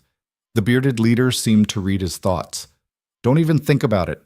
My friend here is a light sleeper, and I sleep with one eye open. You so much as twitch wrong, and the baby grows up an orphan." "Understood," Rowan said. Night fell. The bearded leader took first watch while his companions slept. Rowan lay beside Clara, the baby between them, and tried to think. Tried to find some angle, some weakness to exploit. Clara's hand found his in the darkness. She squeezed once, a message. "Trust me." Rowan squeezed back. "Always." The baby woke at midnight crying for food. Clara sat up to feed her, wincing at the pain, and the bearded leader watched from his chair with something almost like sympathy on his weathered face. "What are you going to name her?" he asked suddenly. Clara looked up, surprised. "I don't know. Haven't thought that far ahead. My daughter's name was Rose." The man's voice went soft, distant. "She'd be about 10 now. Haven't seen her in 5 years." "Why not?" Clara asked. "Made some bad choices, got on the wrong side of the law. Her mother took her east, changed their names, wanted Rose to grow up without a criminal for a father." He laughed bitterly. "Can't blame her." "You could change," Clara said quietly. "It's not too late." "Yeah, it is. Way too late for me." He met her eyes. "But maybe not for you. You've got a fresh start here. Good man, new baby, mountain home. If those boys don't find jewelry in that church, well, maybe you'll get lucky. Maybe I'll remember what it's like to be human. You'd let us live? Didn't say that. Just said maybe. He looked away. Now get some rest. Morning comes quick in the mountains. Clara settled back, the baby asleep on her chest. Rowan could feel her heart racing against his hand, could sense the wheels turning in her mind. The jewelry exists, she whispered, too quiet for the guards to hear. My mother's necklace, her rings. It's really in that church basement, worth maybe 3,000. Clara, it was all I had left of her. But it's just metal and stones. It can't hold a baby or fight off killers, or love me the way you do. She turned to look at him, her eyes fierce even in the darkness. Let them have it. Let them take it and go. We don't need treasure. We just need each other. Rowan's throat closed. You'd give up your mother's memory? My mother would understand. She'd want her granddaughter to live more than she'd want her jewelry preserved. Clara smiled sadly. Sometimes love means letting go. They lay together in the darkness, the baby breathing softly between them, and waited for dawn and whatever judgment it might bring. The next day passed with agonizing slowness. Clara rested, regaining her strength. The baby, still unnamed, nursed and slept and made the small sounds that new lives make. Rowan watched them both, memorizing every detail, just in case. The bearded leader and his companion maintained their vigil, but some of the edge had gone out of them. The leader especially seemed distracted, his eyes often distant. Tell me about your daughter, Clara said during the afternoon. Rose. What was she like? And slowly, haltingly, the bearded man did. He spoke of a laughing child who loved horses and hated dresses, who could climb trees better than any boy and sang in a voice like silver bells. He spoke of bedtime stories and scraped knees and the 1,000 small moments that make up a life. By the time he finished, there were tears on his weathered face. I'm sorry, Clara said simply, for what you lost, for what you gave up. So am I, the man said. That night, as they settled in for another watch rotation, Clara spoke up. The baby's name. I've decided. Rowan looked at her. Oh? Hope. Clara touched the baby's downy head. Her name is Hope. Because that's what she is. That's what she represents. The bearded leader snorted. Hope, that's a fool's word. Maybe, Clara agreed, but I've learned that sometimes fools are the only ones brave enough to keep living. The man had no response to that. The second day crawled by with the weight of a death sentence. Every hour brought the returning riders closer, brought them nearer to the moment of truth when Clara's last desperate gambit would either save them or condemn them. Rowan watched the light change across the cabin walls, watched Clara nurse little Hope with trembling hands, watched the bearded leader pace like a caged animal. The fourth outlaw, a quiet man who'd said perhaps 10 words total since the siege began, sat by the window cleaning his rifle with mechanical precision. His silence was somehow worse than the leader's restless energy. At least with the leader, Rowan could read the doubt, the conflict, the small human weakness that might be exploited. This one was a cipher, unreadable and cold. As evening approached, Clara stood for the first time since giving birth, moving slowly to the stove to heat water for tea. The bearded leader watched her with narrowed eyes. You should be resting, he said. I've rested enough. Clara's voice was steady despite the pain that creased her face with each step. Besides, sitting still just gives me time to think, and thinking right now doesn't help anyone. Thinking about running? Thinking about dying. She met his gaze directly. Wondering if my daughter's first memory will be watching her mother's murder. Wondering if Rowan will try something brave and stupid and get himself killed in the process. Wondering if you ever think about Rose watching you pull that trigger. The leader's jaw clenched. Leave my daughter out of this. She's already in it. She's in every choice you make, every life you take. Clara poured water over tea leaves, her hands remarkably steady. You think she'll be proud when she's old enough to understand what her father became? You think she'll forgive the absence if she knows it's because you're out here killing mothers? Shut up. Make me. Clara turned to face him fully, and Rowan saw what she was doing, pushing, prodding, trying to crack the man's resolve before his companions returned. Go ahead.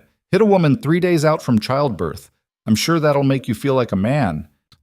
The leader's hand moved to his pistol, and for a heartbeat, Rowan thought he'd actually draw. Then the man laughed, short and bitter. "You've got stones, lady. I'll give you that." He shook his head.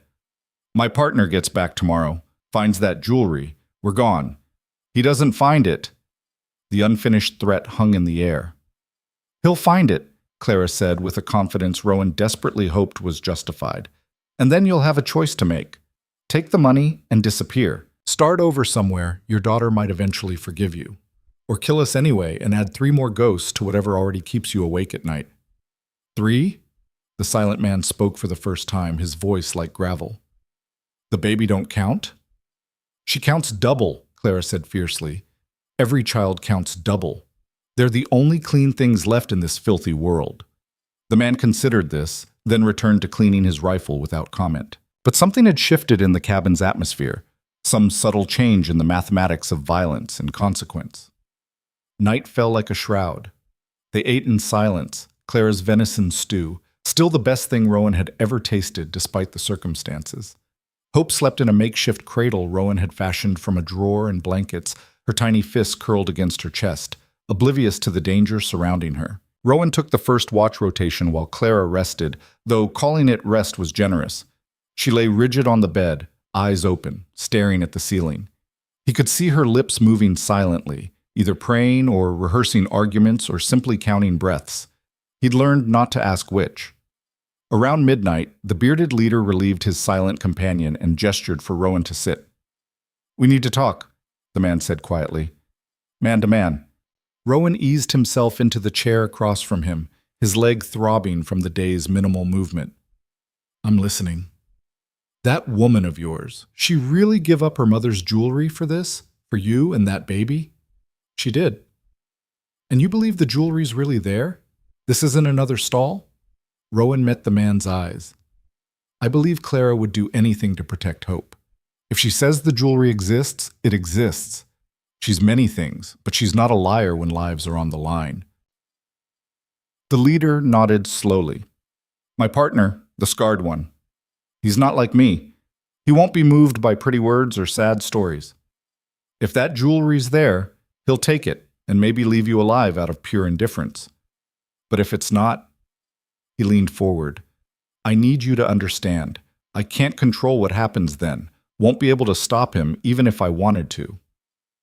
"Why are you telling me this?" "Because I've got a daughter somewhere who I'll never see again. And watching your woman birth that baby, watching her fight like a wildcat to protect it," his voice cracked slightly, "reminded me that some things are worth more than gold, worth more than revenge, hell, worth more than life itself." Rowan studied the weathered face, saw genuine pain there, genuine regret. "You could walk away, right now. Take your friend, and just go." "Can't do that. I'm in too deep with the others. They'd hunt me down same as they're hunting your Clara." The man sighed. "But I can give you advice. If the jewelry's not there, if my partner comes back empty-handed and angry, don't fight. Take your woman and that baby and run the second you get a chance. Don't try to be a hero. Dead heroes don't raise children. I can't leave her to face them alone."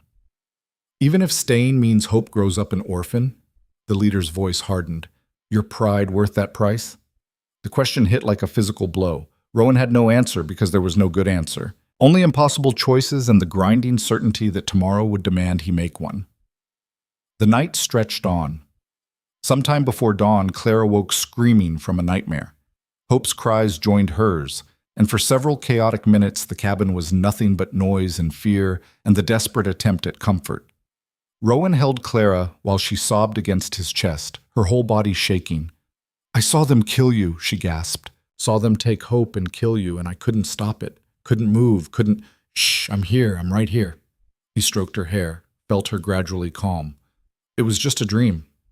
Dreams have a way of becoming prophecy on this mountain. Then we'll rewrite the ending." Rowan kissed her forehead. "Together, like we've done everything else." Hope's cries had subsided to whimpers. Clara pulled away to tend to her, and Rowan saw the bearded leader watching them with an expression of such naked longing that it was almost painful to witness. "You have something worth fighting for," the man said quietly. "Don't waste it." The third day dawned clear and brutally cold. The kind of cold that made breathing hurt, that turned moisture in the air to glittering crystals. Rowan stood at the window watching the eastern approach, his stomach knotted with tension. Today the riders would return. Today they'd learn whether Clara's sacrifice had bought them life or merely postponed their deaths. The morning passed with agonizing slowness. Clara tried to maintain normalcy, cooking breakfast and tending to Hope as if this were any other day, but her hands shook when she poured coffee, and her eyes kept darting to the door like a trapped animal seeking escape. Noon came and went. The sun arced across the pale sky, indifferent to human drama. It was nearly 3 in the afternoon when the bearded leader straightened suddenly at the window. "They're coming!" Rowan's heart dropped into his stomach. He moved to join the leader, saw 2 riders emerging from the tree line. Even at a distance, he could read the body language. The scarred man rode in front, his posture rigid with fury. His companion followed at a more cautious distance. "That's not good," the leader muttered. "That's not good at all." The riders reached the cabin and dismounted with sharp, angry movements. The scarred man kicked the door open without preamble, his face twisted with rage. "Nothing!" he roared. "That church basement was empty. No jewelry, no gold, nothing but dust and rat droppings." Clara's face went white as death. "That's impossible. I put it there myself, under the eastern floorboard, wrapped in—" "There's no eastern floorboard. There's no loose boards at all. The whole basement's solid stone." The scarred man advanced on her, and Rowan stepped between them instinctively. "She wouldn't lie about this," Rowan said, though doubt gnawed at his certainty. "Maybe you looked in the wrong place. We tore that basement apart, checked every inch." The scarred man's hand went to his pistol. "She's been playing us for fools from the start. No gold in the mountain, no jewelry in town. Well, I'm done playing games." "Wait." The bearded leader held up a hand. "Which church did you check?" The scarred man blinked. "Which church? There's only one church in Blackridge." "There used to be 2, Clara said suddenly, hope flaring in her eyes. "St. Michael's burned down 5 years ago, but before that there was also the Methodist chapel on the north side. The basement where I hid the jewelry, it was the old chapel." "Is it still standing?" The riders exchanged glances. "We went to the big stone church on Main Street," the scarred man's companion admitted. "Never thought to look for another." "Because you're idiots," the bearded leader said flatly.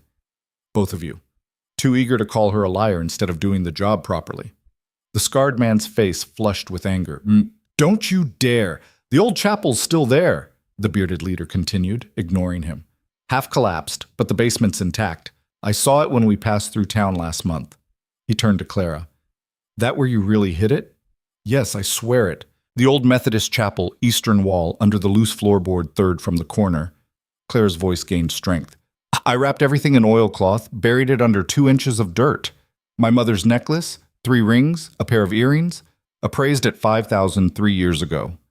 The scarred man studied her face, searching for deception. Finally, he nodded curtly. "One more chance.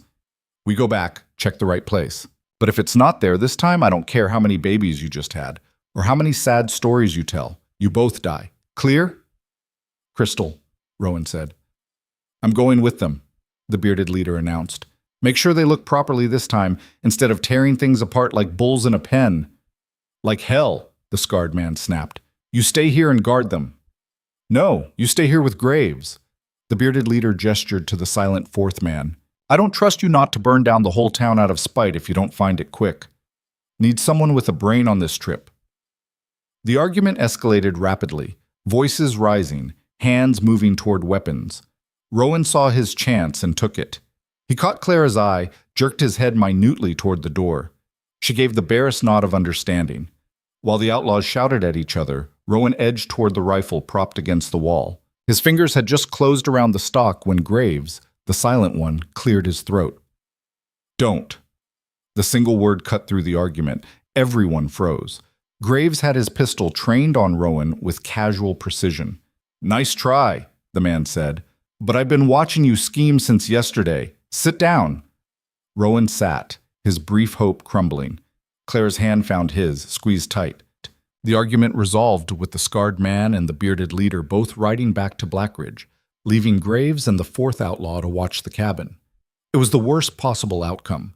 2 guards instead of 1, both alert now to the possibility of resistance. The riders departed as afternoon shadows lengthened. The cabin fell into hostile silence. Night came. They ate in shifts, guards and prisoners never in the same room together.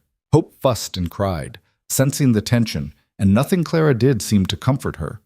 The sound of the baby's distress wore on everyone's nerves like fingernails on slate. "Make her stop," Graves said finally. "She's 3 days old," Clara snapped. "She cries when she's upset. That's what babies do." "Then take her outside or something. The noise is driving me mad. It's freezing outside. I'm not taking a newborn into that cold." "Then I guess we all suffer together." The standoff continued. Hope's cries rose to genuine screams, the kind of sound that bypassed rational thought and stabbed straight into the primitive brain. Even Rowan, who loved the child with an intensity that shocked him, found himself gritting his teeth against the noise. Around midnight, something changed in Hope's cry. It went from angry protest to genuine distress, a weaker, thready sound that made Clara's face go tight with fear. "Something's wrong," she said. She felt the baby's forehead, and her eyes went wide.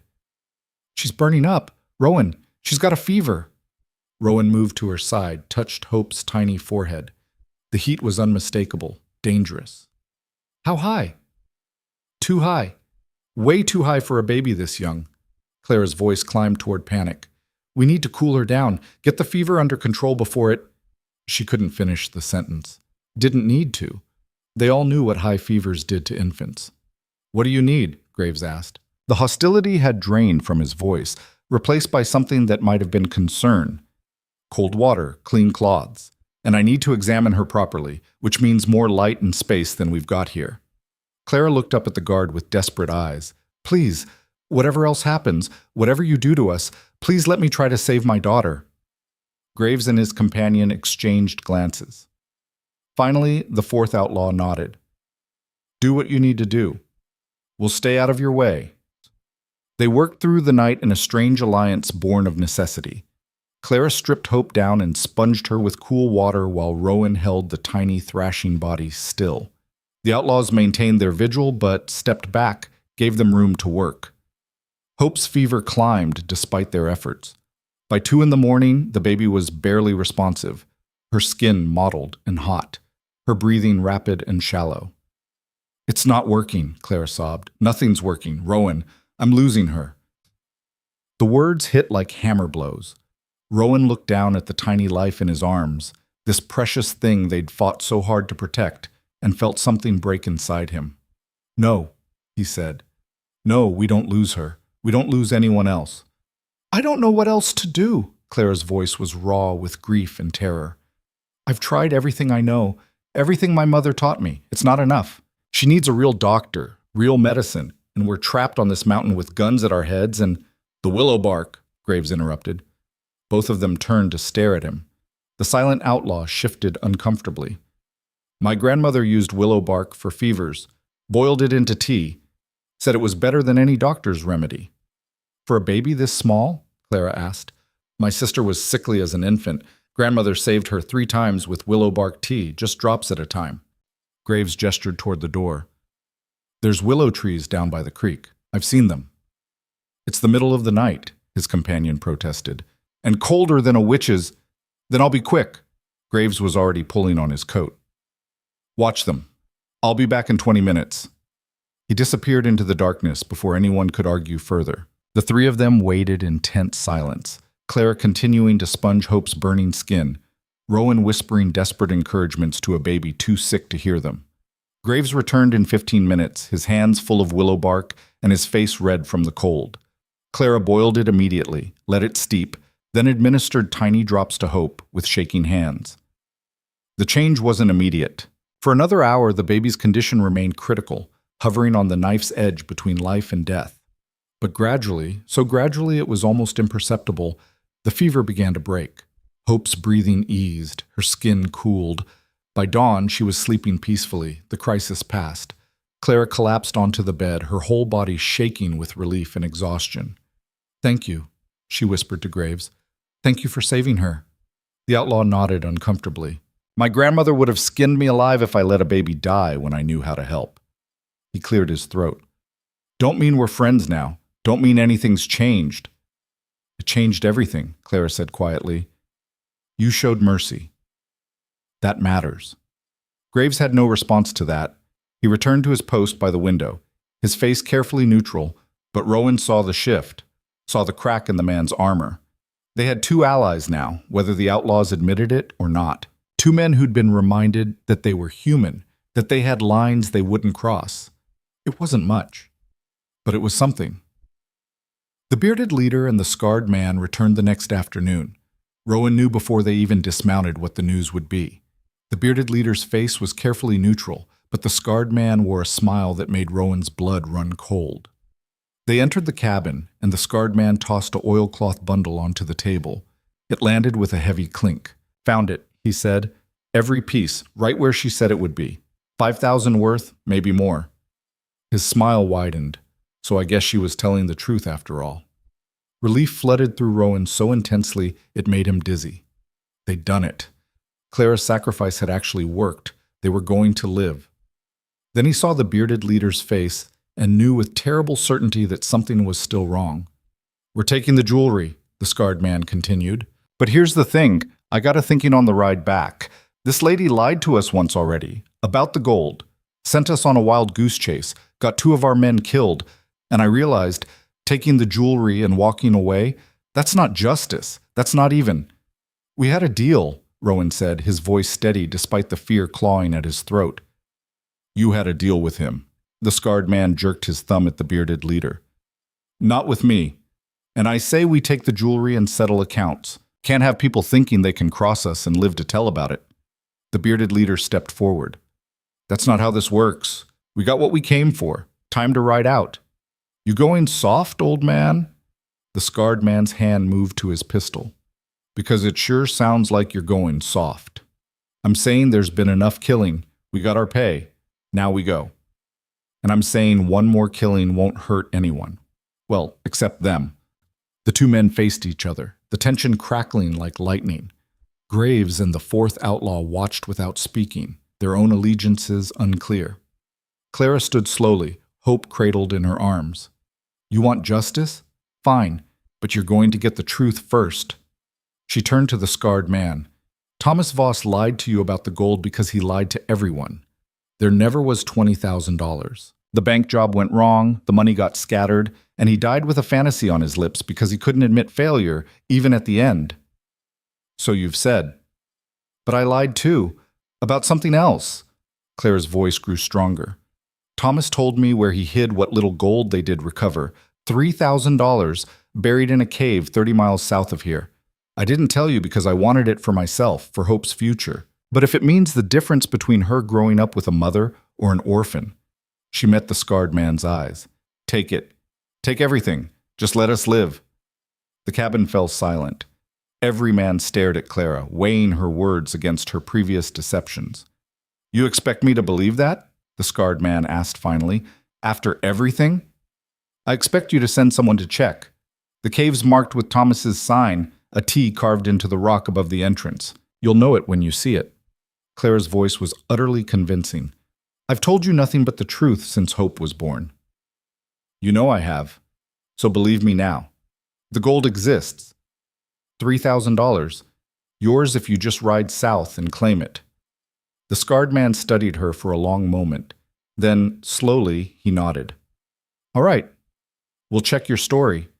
But if you're lying again, I'm not lying. Clara's eyes never wavered. I'm giving you everything I have left so my daughter can know her parents. The decision was made swiftly. The scarred man would lead 3 of them south to find the cave, himself, his companion, and the 4th outlaw. The bearded leader would stay behind with Graves to ensure Clara and Rowan didn't flee before the gold was verified.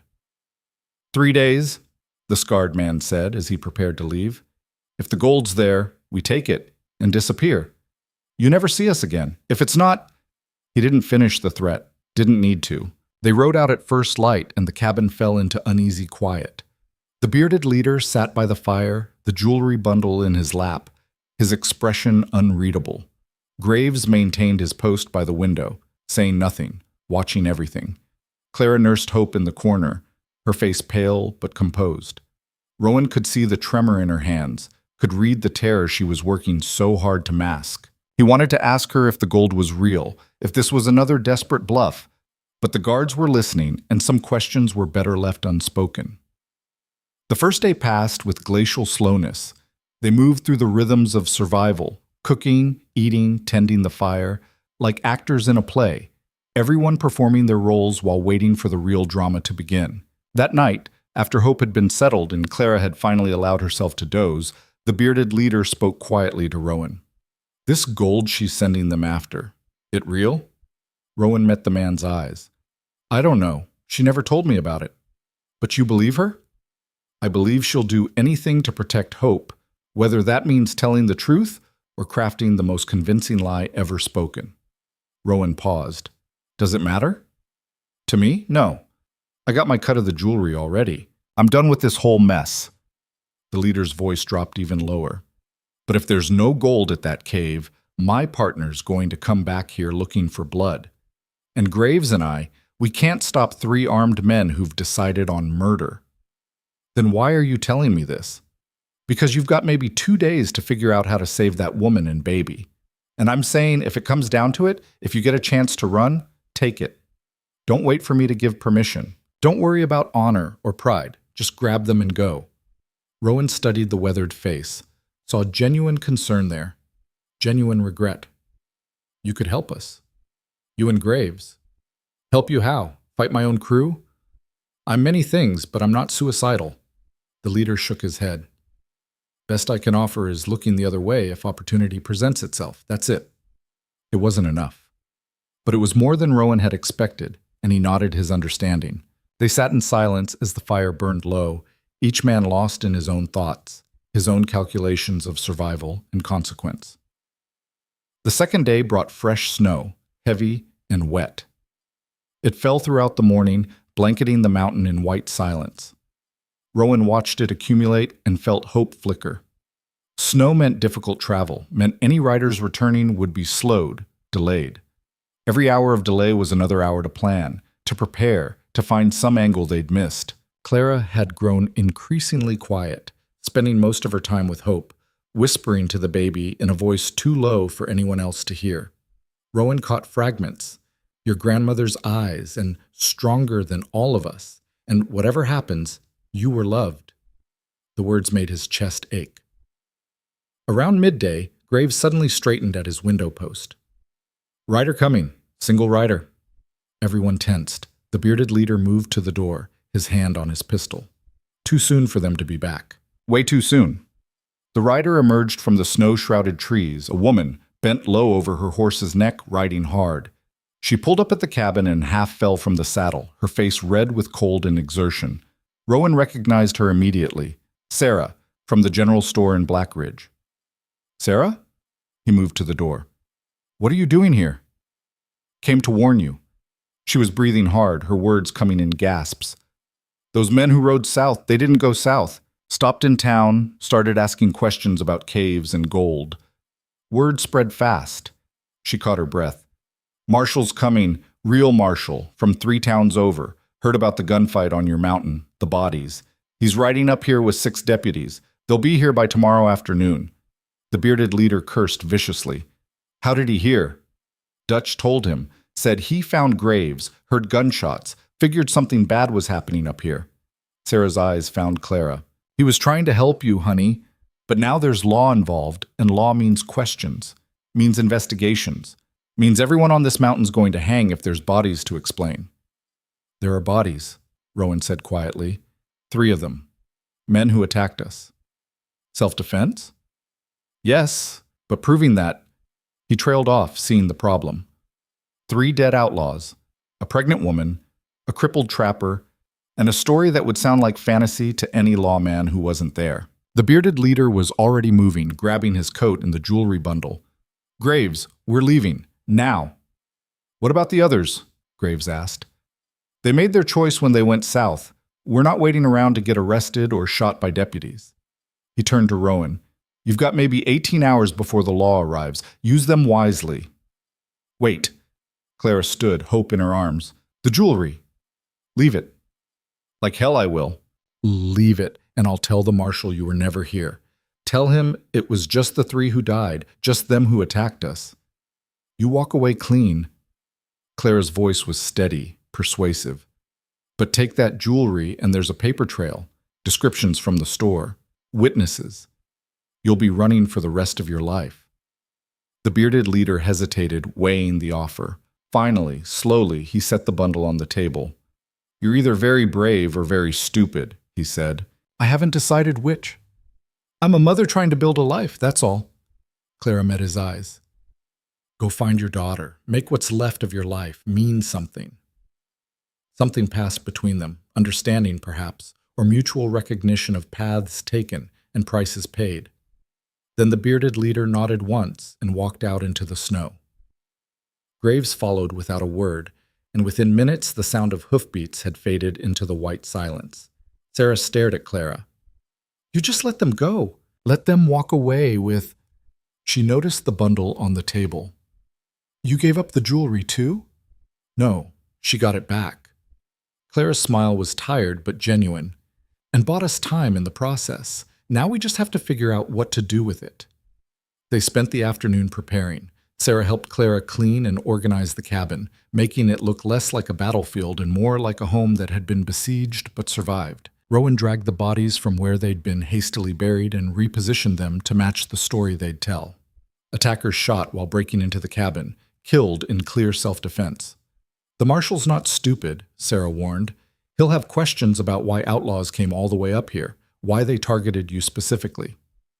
Then we tell him a version of the truth, Clara said. That my late husband was a criminal, that his former associates came seeking money they believed he'd hidden, that we defended ourselves when they attacked. All true. We just leave out the parts about chasing them away and making deals. And if he asks about the other men, the ones who rode south, we say they left when they realized there was no gold to find, which is also true, in a way. Clara's jaw set in that stubborn line. We've done nothing wrong except survive. I won't apologize for that. As evening fell, Sarah prepared to leave. I'll ride down and meet the marshal's party. Tell them you're waiting peacefully. Make sure they don't come up here expecting a fight. Thank you, Rowan said, for everything, for warning us. Sarah smiled, tired but warm. You two remind me why I still believe in people, despite everything. She looked at Hope, sleeping peacefully in her cradle. That baby's going to have quite a story to tell someday. If we survive to tell it, Clara murmured. You will. You're survivors. Both of you. Sarah mounted her horse, then paused. The jewelry. What will you do with it? Clara touched the oilcloth bundle, her fingers gentle on the fabric that held the last pieces of her mother. Keep it for Hope.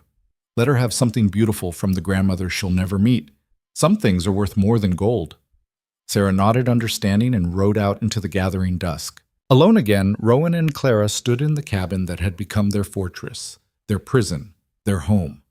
Outside, snow continued to fall, erasing tracks and evidence, making the world clean and new. Do you think they'll believe us? Clara asked quietly. I think we'll make them believe. Rowan pulled her close, careful of the baby between them. We've survived everything else. We can survive questions. That night, they barely slept, running through their story again and again, making sure every detail aligned, every timeline matched. Hope slept through their rehearsals, oblivious to the danger still circling her tiny life. Dawn came cold and clear. The snow had stopped, leaving the world transformed, beautiful and treacherous in equal measure. Rowan stood at the window watching the eastern approach, waiting for the law to arrive and decide their fate. They came at noon, 7 men on horseback, led by a tall, weathered man wearing a marshal's star. Sarah rode with them, and Rowan felt a flash of gratitude that she'd kept her word. The marshal dismounted slowly, his hand resting on his pistol but not drawing. He was older than Rowan expected, maybe 60, with steel-gray hair and eyes that had seen too much to be easily fooled. "Rowan Hale?" he called out. "That's me." Rowan opened the door, kept his hands visible. "Marshal. Marshal Thomas Garrett. Got a report of gunfire and graves on this mountain. Thought I'd ride up and see what the situation was." The situation is we defended our home against outlaws. They're dead. We're not. That's the whole story. That's so? Garrett's eyes swept over the cabin, taking in the bullet holes, the reinforced door, the signs of siege and battle. Mind if I come in? Look around? Not at all. The marshal entered with two of his deputies. Clara stood by the fire, hope in her arms, her face composed but pale. Garrett's expression softened slightly at the sight of the baby. Ma'am, you're Clara Voss, I'm told? I am. And this child? Our daughter. Hope, 3 weeks old. Garrett processed this, his eyes moving between Clara's wan face and the tiny infant. 3 weeks. So you gave birth during all this trouble? During part of it, yes. The men who attacked, they didn't care that I was pregnant. Didn't care about anything except what they believed I had. Clara's voice was steady, truthful. My late husband was Thomas Voss, a criminal. These men were his former associates. They came looking for money that didn't exist. And you killed them? We defended ourselves. They broke into our home, shot at us, tried to murder us for a fantasy. She met the marshal's eyes. We did what we had to do to survive, nothing more. Garrett walked through the cabin slowly, examining everything. The bullet holes in the walls, the blood-stained floorboards, the crude cradle where hope had been born amid violence.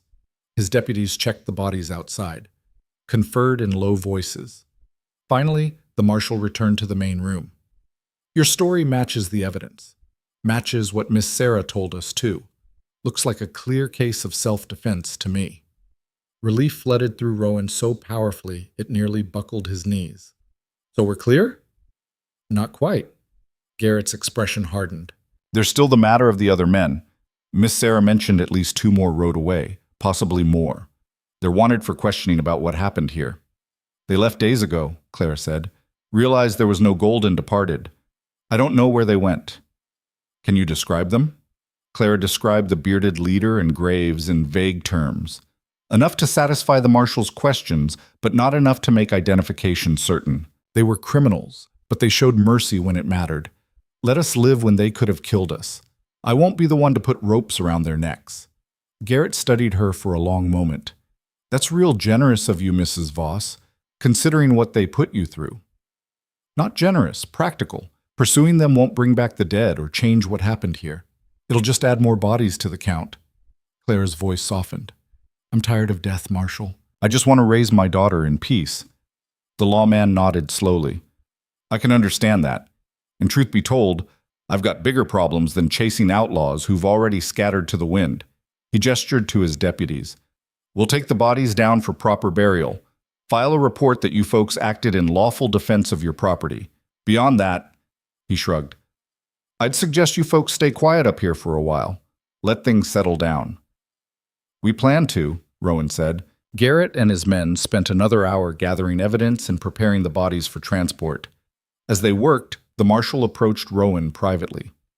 That woman of yours, she's carrying some heavy burdens. I know. You sure you want to tie yourself to that?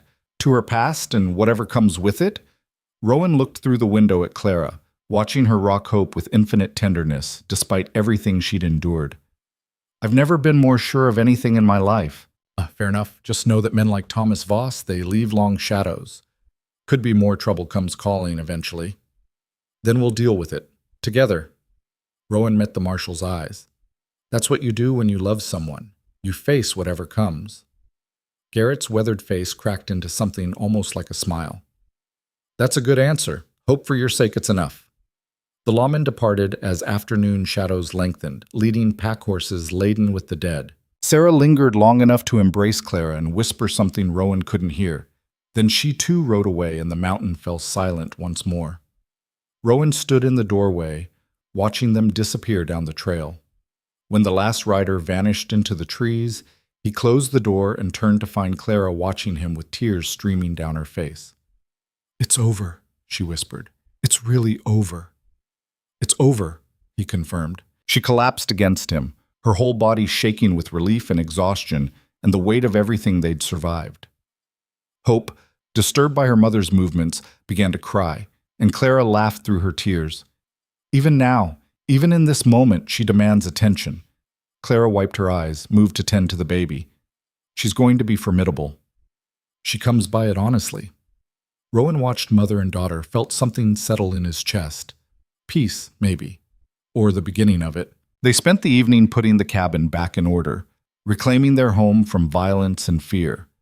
Clara hung fresh curtains she'd sewn during the siege. Rowan patched the bullet holes in the walls. Together they scrubbed away the last visible traces of what had happened here. As night fell and they sat by the fire, Hope sleeping peacefully between them, Clara spoke quietly. "The gold I told them about, the cave 30 miles south." "Yes?" "It doesn't exist. Never did." She smiled sadly. "I bought us 3 days with a fantasy, same as Thomas bought himself a death with his lies." "Seems fitting somehow." "Doesn't it?" Clara stared into the flames. "I wonder if they'll keep searching, if they'll waste years looking for something that was never real." "Maybe. Or maybe they'll give up and find something actually worth their time." Rowan reached for her hand. "Either way, it's not our problem anymore." "No. Our problem now is figuring out how to live a normal life after everything." Clara's fingers threaded through his. "Think we can do that? Build something ordinary and good, out of all this chaos?" "I think we can try." They sat in comfortable silence, watching the fire burn down to embers. Outside, the mountain wind sang its eternal song, indifferent to human drama, patient as stone. The weeks that followed brought a slow return to routine. Rowan's leg improved steadily under Clara's continued care, until he could walk without visible limping on good days. Clara regained her strength, her body recovering from childbirth and siege with equal resilience. Hope grew and thrived, her cries filling the cabin with noise and life and purpose. They fell into the rhythms of mountain living. Rowan checked his trap lines and brought back furs to trade. Clara managed the household with fierce efficiency, transforming the rough cabin into something that felt like a real home. They took turns with Hope's night feedings, shared the burden of firewood gathering, worked side by side in the garden Clara planted as soon as the ground thawed. And slowly, carefully, they learned to be happy. Spring came late that year, but when it arrived it was glorious. Meadows erupting into wildflowers, streams running fat with snowmelt, the mountain shedding its white coat to reveal the green life beneath. On a warm afternoon in late April, Rowan found Clara sitting outside the cabin, Hope on her lap, both of them watching the sunset paint the peaks gold and rose. "She looks like you," he said, settling beside them. "She has your stubbornness. Already fights sleep like it's her mortal enemy." Clara smiled. "We're in trouble when she's old enough to argue properly." "We're already in trouble, have been since the moment you arrived on this mountain." Rowan took her hand. "Best kind of trouble, though." Clara leaned her head on his shoulder. "Do you ever regret it? Taking me in? You could have turned me away that first day, been safe and alone like you wanted.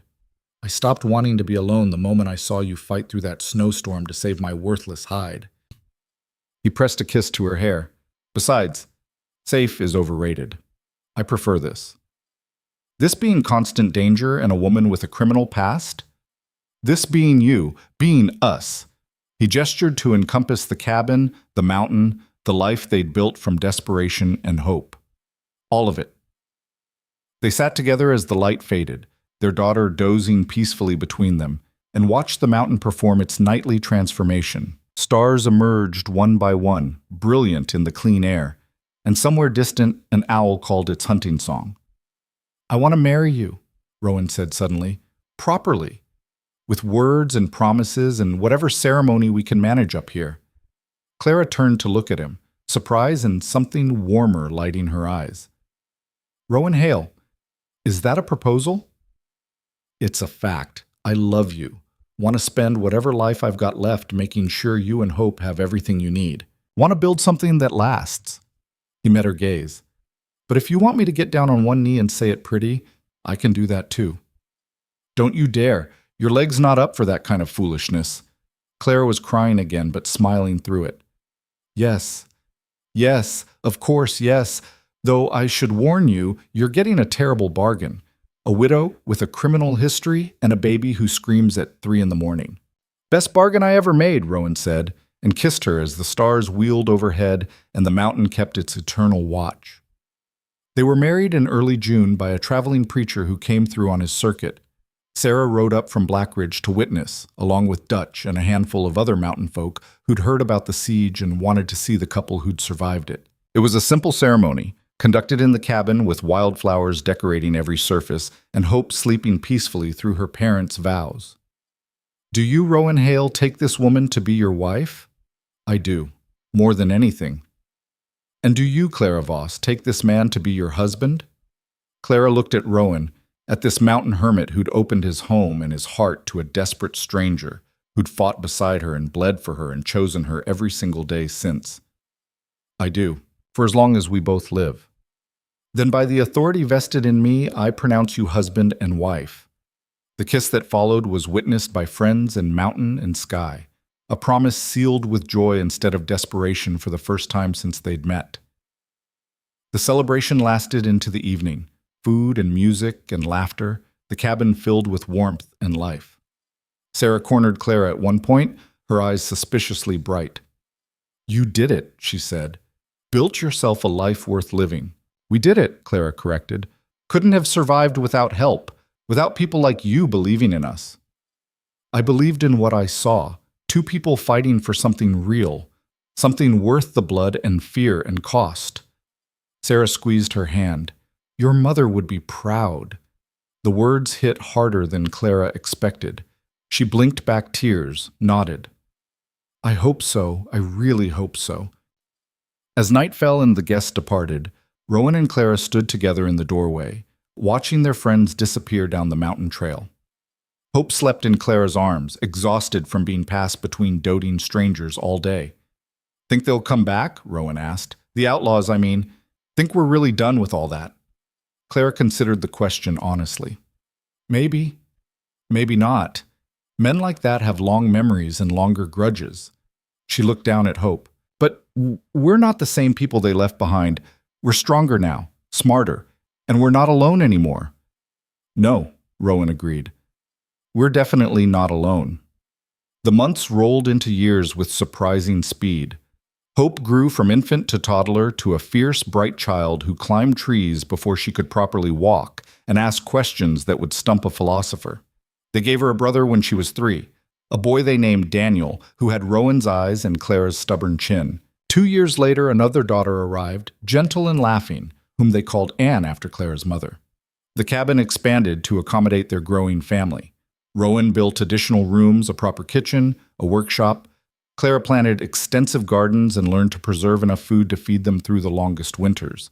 They acquired chickens, then goats, then a milk cow that Hope named Princess despite her complete lack of royal bearing. The mountain that had nearly killed them became their ally, their fortress, their home in the truest sense. They learned its moods and seasons, its dangers and gifts, until they moved through it with the confidence of people who belonged. News from the outside world reached them occasionally through traders and travelers. The bearded leader was rumored to have died in a gunfight in Montana, though the reports were unconfirmed. Graves was said to have gone straight, working as a ranch hand somewhere in Colorado. The scarred man and his companions were never heard from again. Whether dead or simply gone to ground, no one could say. Clara's past gradually faded into something more like a story than a threat. Years passed without incident, without danger, until even the children knew it only as a tale their parents told on winter nights. The story of how a desperate widow and a dying trapper fought an army for the right to build a life together. On a summer evening in their 8th year on the mountain, Rowan found Clara standing at the edge of their property, watching Hope and Daniel play with Anne in the meadow. The sunset painted everything gold, and for a moment Clara looked younger, lighter, as if all the weight she'd carried had finally been set down. "What are you thinking?" he asked, slipping an arm around her waist. "That I'm happy, genuinely, impossibly happy." She leaned into him. "And that terrifies me somehow. Like I'm not allowed, like it'll be taken away." It won't. You can't promise that." "No, but I can promise that whatever comes, we'll face it together, like we've faced everything else." Rowan turned her to face him. "You're allowed to be happy, Clara.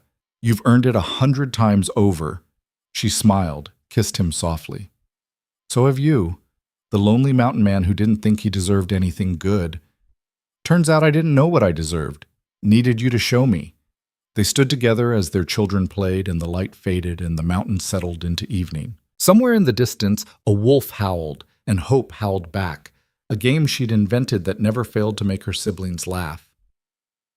"She's going to be a handful when she's older," Rowan observed. "She's a handful now. Can't imagine what she'll be like at 16. Claire's expression turned thoughtful. "Do you think she'll stay when she's grown, or will the mountain be too small for her?" "Honestly, I think she'll leave. See the world, have adventures, drive us gray with worry." Rowan smiled. "But I think she'll come back too. They all will. Because we've built something here worth returning to. A legacy. A home. A real one, built on truth instead of lies, on love instead of fear." He pulled her close. "That's worth more than any gold." Clara laughed. "Listen to you, getting philosophical in your old age." "I'm not old. I'm weathered." "You're 38. Exactly. Weathered." He kissed her forehead. "But still able to keep up with you and 3 wild children, so I'll take it." The years continued to pass, each one building on the last, adding layers of memory and meaning to the life they'd carved from wilderness and desperation. The children grew, learned, became their own people. Hope developed her mother's fierce independence and her father's love of the mountain. Daniel inherited Clara's quick mind and Rowan's steady hands. Anne moved through the world with a gentleness that belied surprising strength. They faced challenges, certainly. Harsh winters, lean years, illnesses that tested their knowledge and their faith. But they faced them together, as a family, and each trial survived became another brick in the foundation they were building. On a spring morning in their 15th year on the mountain, a rider came up the trail. Rowan tensed instinctively. Old habits died hard, but Clara placed a calming hand on his arm. "It's all right. Look at how he rides. No threat there." She was right. The rider was young, maybe 20, and his posture spoke of nervousness rather than menace. He dismounted at their gate and removed his hat respectfully. "Mr. and Mrs. Hale?" "That's us," Rowan said. "What can we do for you?" "My name's Michael Graves. I'm looking for my father. A man named Graves, worked with some outlaws years back. Last anyone heard, he was on this mountain." The young man's voice shook slightly. "I know what he did. Know he was part of something bad here. But I need to find him. Need to know if he's alive." Clara and Rowan exchanged glances. After 15 years, the past had found them after all. "Your father left here alive," Clara said gently. "Showed us mercy when he didn't have to. Saved our daughter's life, in fact. Last we heard, he'd gone to Colorado ranch work." "That's him." Michael's relief was palpable. "I've been following his trail for 2 years, trying to find him. Tell him—" He swallowed hard. "Tell him I understand why he left. That I don't judge him for his past. That I just want my father back." Something in Rowan's chest loosened. This was grace, he realized. This was the universe offering redemption to a man who'd made terrible choices but retained enough humanity to save a baby's life. "There's a ranch outside of Denver," he said. "The Double Bar. Owner's name is Hutchinson. He hires men with complicated pasts, gives them second chances. Your father might be there."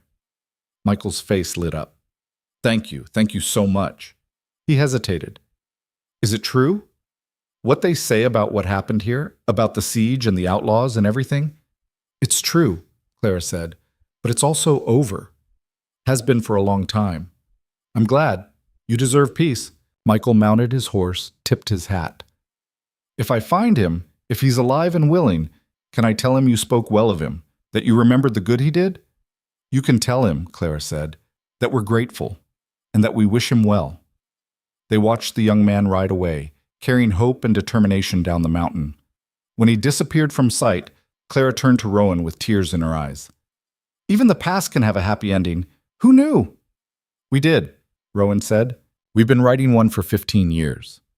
The children came bursting out of the cabin then, full of questions about the stranger and demands for lunch and the 1,000 small urgencies of young lives. Clara and Rowan were swept up in the beautiful chaos of family, and the moment of reflection passed. But that night, after the children were asleep and the cabin was quiet, they sat together by the fire as they'd done countless times before. Rowan had carved a new cradle. Hope was pregnant with their first grandchild, though she didn't know they knew yet. And Clara was hemming baby blankets with steady, practiced hands. "Do you ever miss it?" Rowan asked. "Your old life, before all this? The city, the ease of it?" Clara considered the question honestly. "Sometimes I miss my mother. Miss the feeling of safety that came from not knowing how dangerous the world could be." She set down her sewing. "But I don't miss who I was. That frightened girl who married a monster because she thought she had no other choice.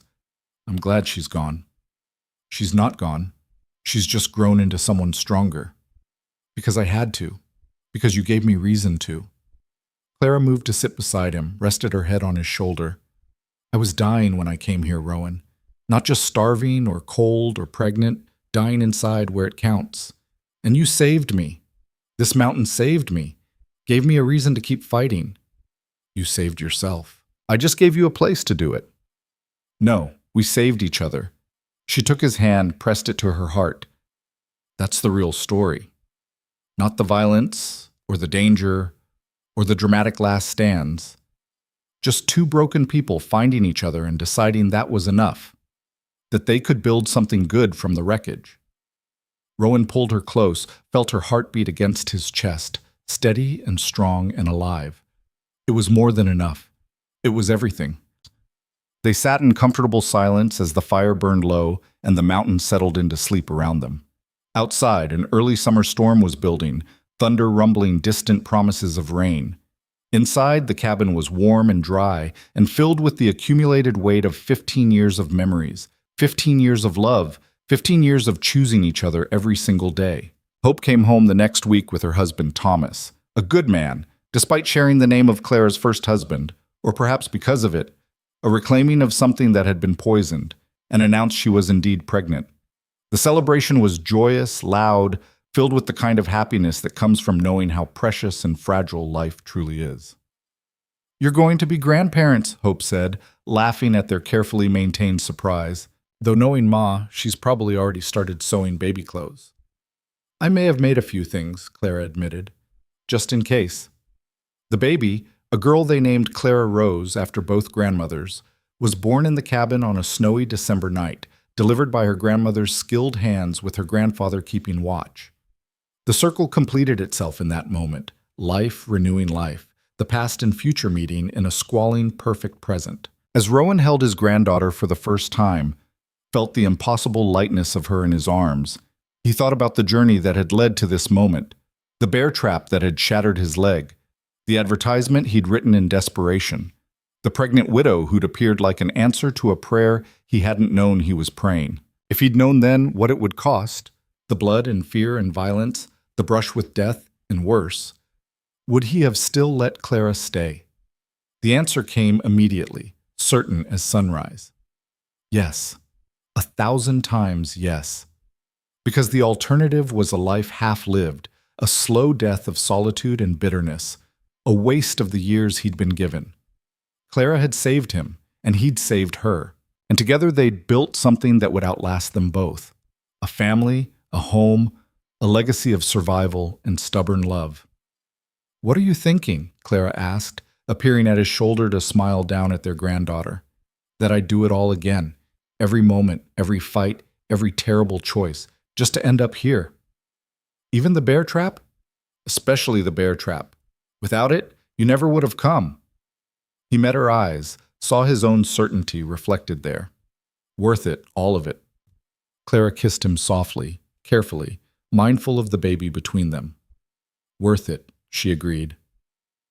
The years rolled on, as they always did.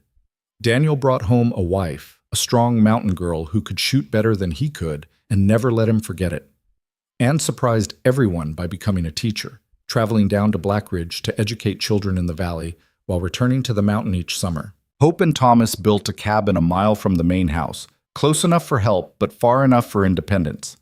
More grandchildren arrived, filling the mountain with noise and laughter and life. Rowan taught them to trap and track and read the land's moods. Clara taught them to preserve food and tend wounds and fight when necessary but choose peace when possible. Together, they passed down the story of how a desperate bargain in a frozen winter had become the foundation of everything good in their lives.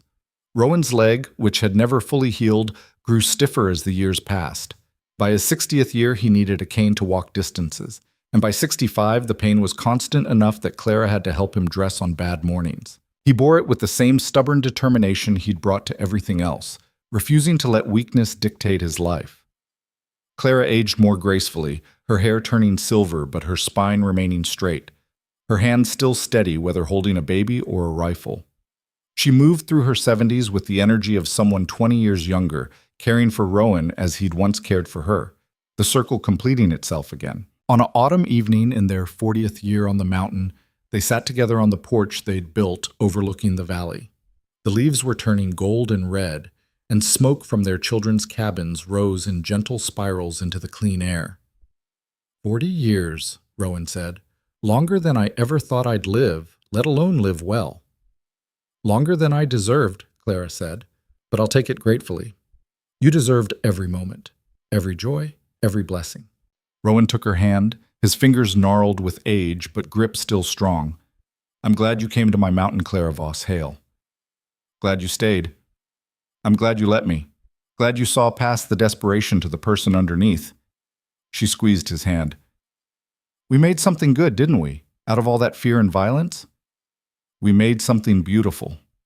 They sat in comfortable silence, watching the sun paint the peaks in shades of fire and gold.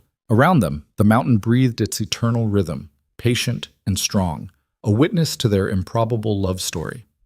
Below, they could hear their grandchildren playing, could see smoke rising from dinner fires, could feel the weight and warmth of family surrounding them like a fortress against the world's cruelties. This was victory, Rowan thought, not the dramatic kind written about in books, but the quiet triumph of building a life worth living from the ashes of trauma and loss, of choosing love when fear would have been easier, of fighting not just to survive, but to create something that would outlast them both. I love you, he said simply. Then, now, always. I love you too, Claire replied, my stubborn mountain man, my unexpected salvation. They stayed on the porch until the stars emerged, brilliant against the darkening sky, each one a promise that even in darkness there was light, that even in the harshest wilderness love could take root and flourish, that two broken people could find each other and become whole.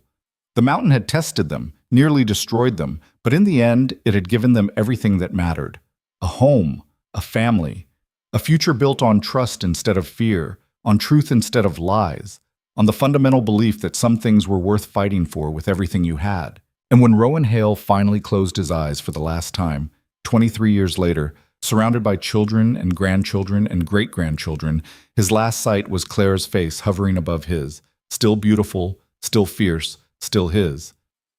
Thank you, he whispered, for everything, for choosing me. Thank you, she whispered back, for giving me a reason to stay. Clara lived another 5 years after Rowan passed, long enough to see 2 more great-grandchildren born, long enough to finish teaching Hope's daughter the family recipes and the old songs and the stories of survival that had shaped them all. She died peacefully in her sleep on a spring morning, the mountain in full bloom around her, surrounded by the evidence of a life fully lived. They buried her next to Rowan on a hill overlooking the valley, under a sky so blue it hurt to look at. The whole mountain came to pay respects: children, grandchildren, great-grandchildren, neighbors, friends, people whose lives had been touched by the stubborn courage of 2 people who'd refused to surrender to their circumstances. And if sometimes, on winter nights when the wind howled and the snow fell thick, travelers claimed to see 2 figures standing on that hillside, keeping watch over the valley below, well, the mountain held its secrets close, and some stories transcended death itself. The cabin still stands, maintained by generations of their descendants. The cradle Rowan carved sits in a place of honor, still used for new babies, still blessed with the accumulated love of everyone who came after. Clara's mother's jewelry, carefully preserved, is passed to each firstborn daughter on her wedding day, a reminder that some things are worth more than gold, that some legacies are measured not in money, but in the courage to survive. And on clear nights, when the stars wheel overhead and the mountain breathes its ancient song, you can almost hear it, the echo of 2 voices, once desperate and afraid, now certain and strong, speaking words that have been true from the beginning and will remain true until the mountains themselves crumble into dust. We survived, we loved. We built something that mattered, and that in the end was more than enough. It was everything.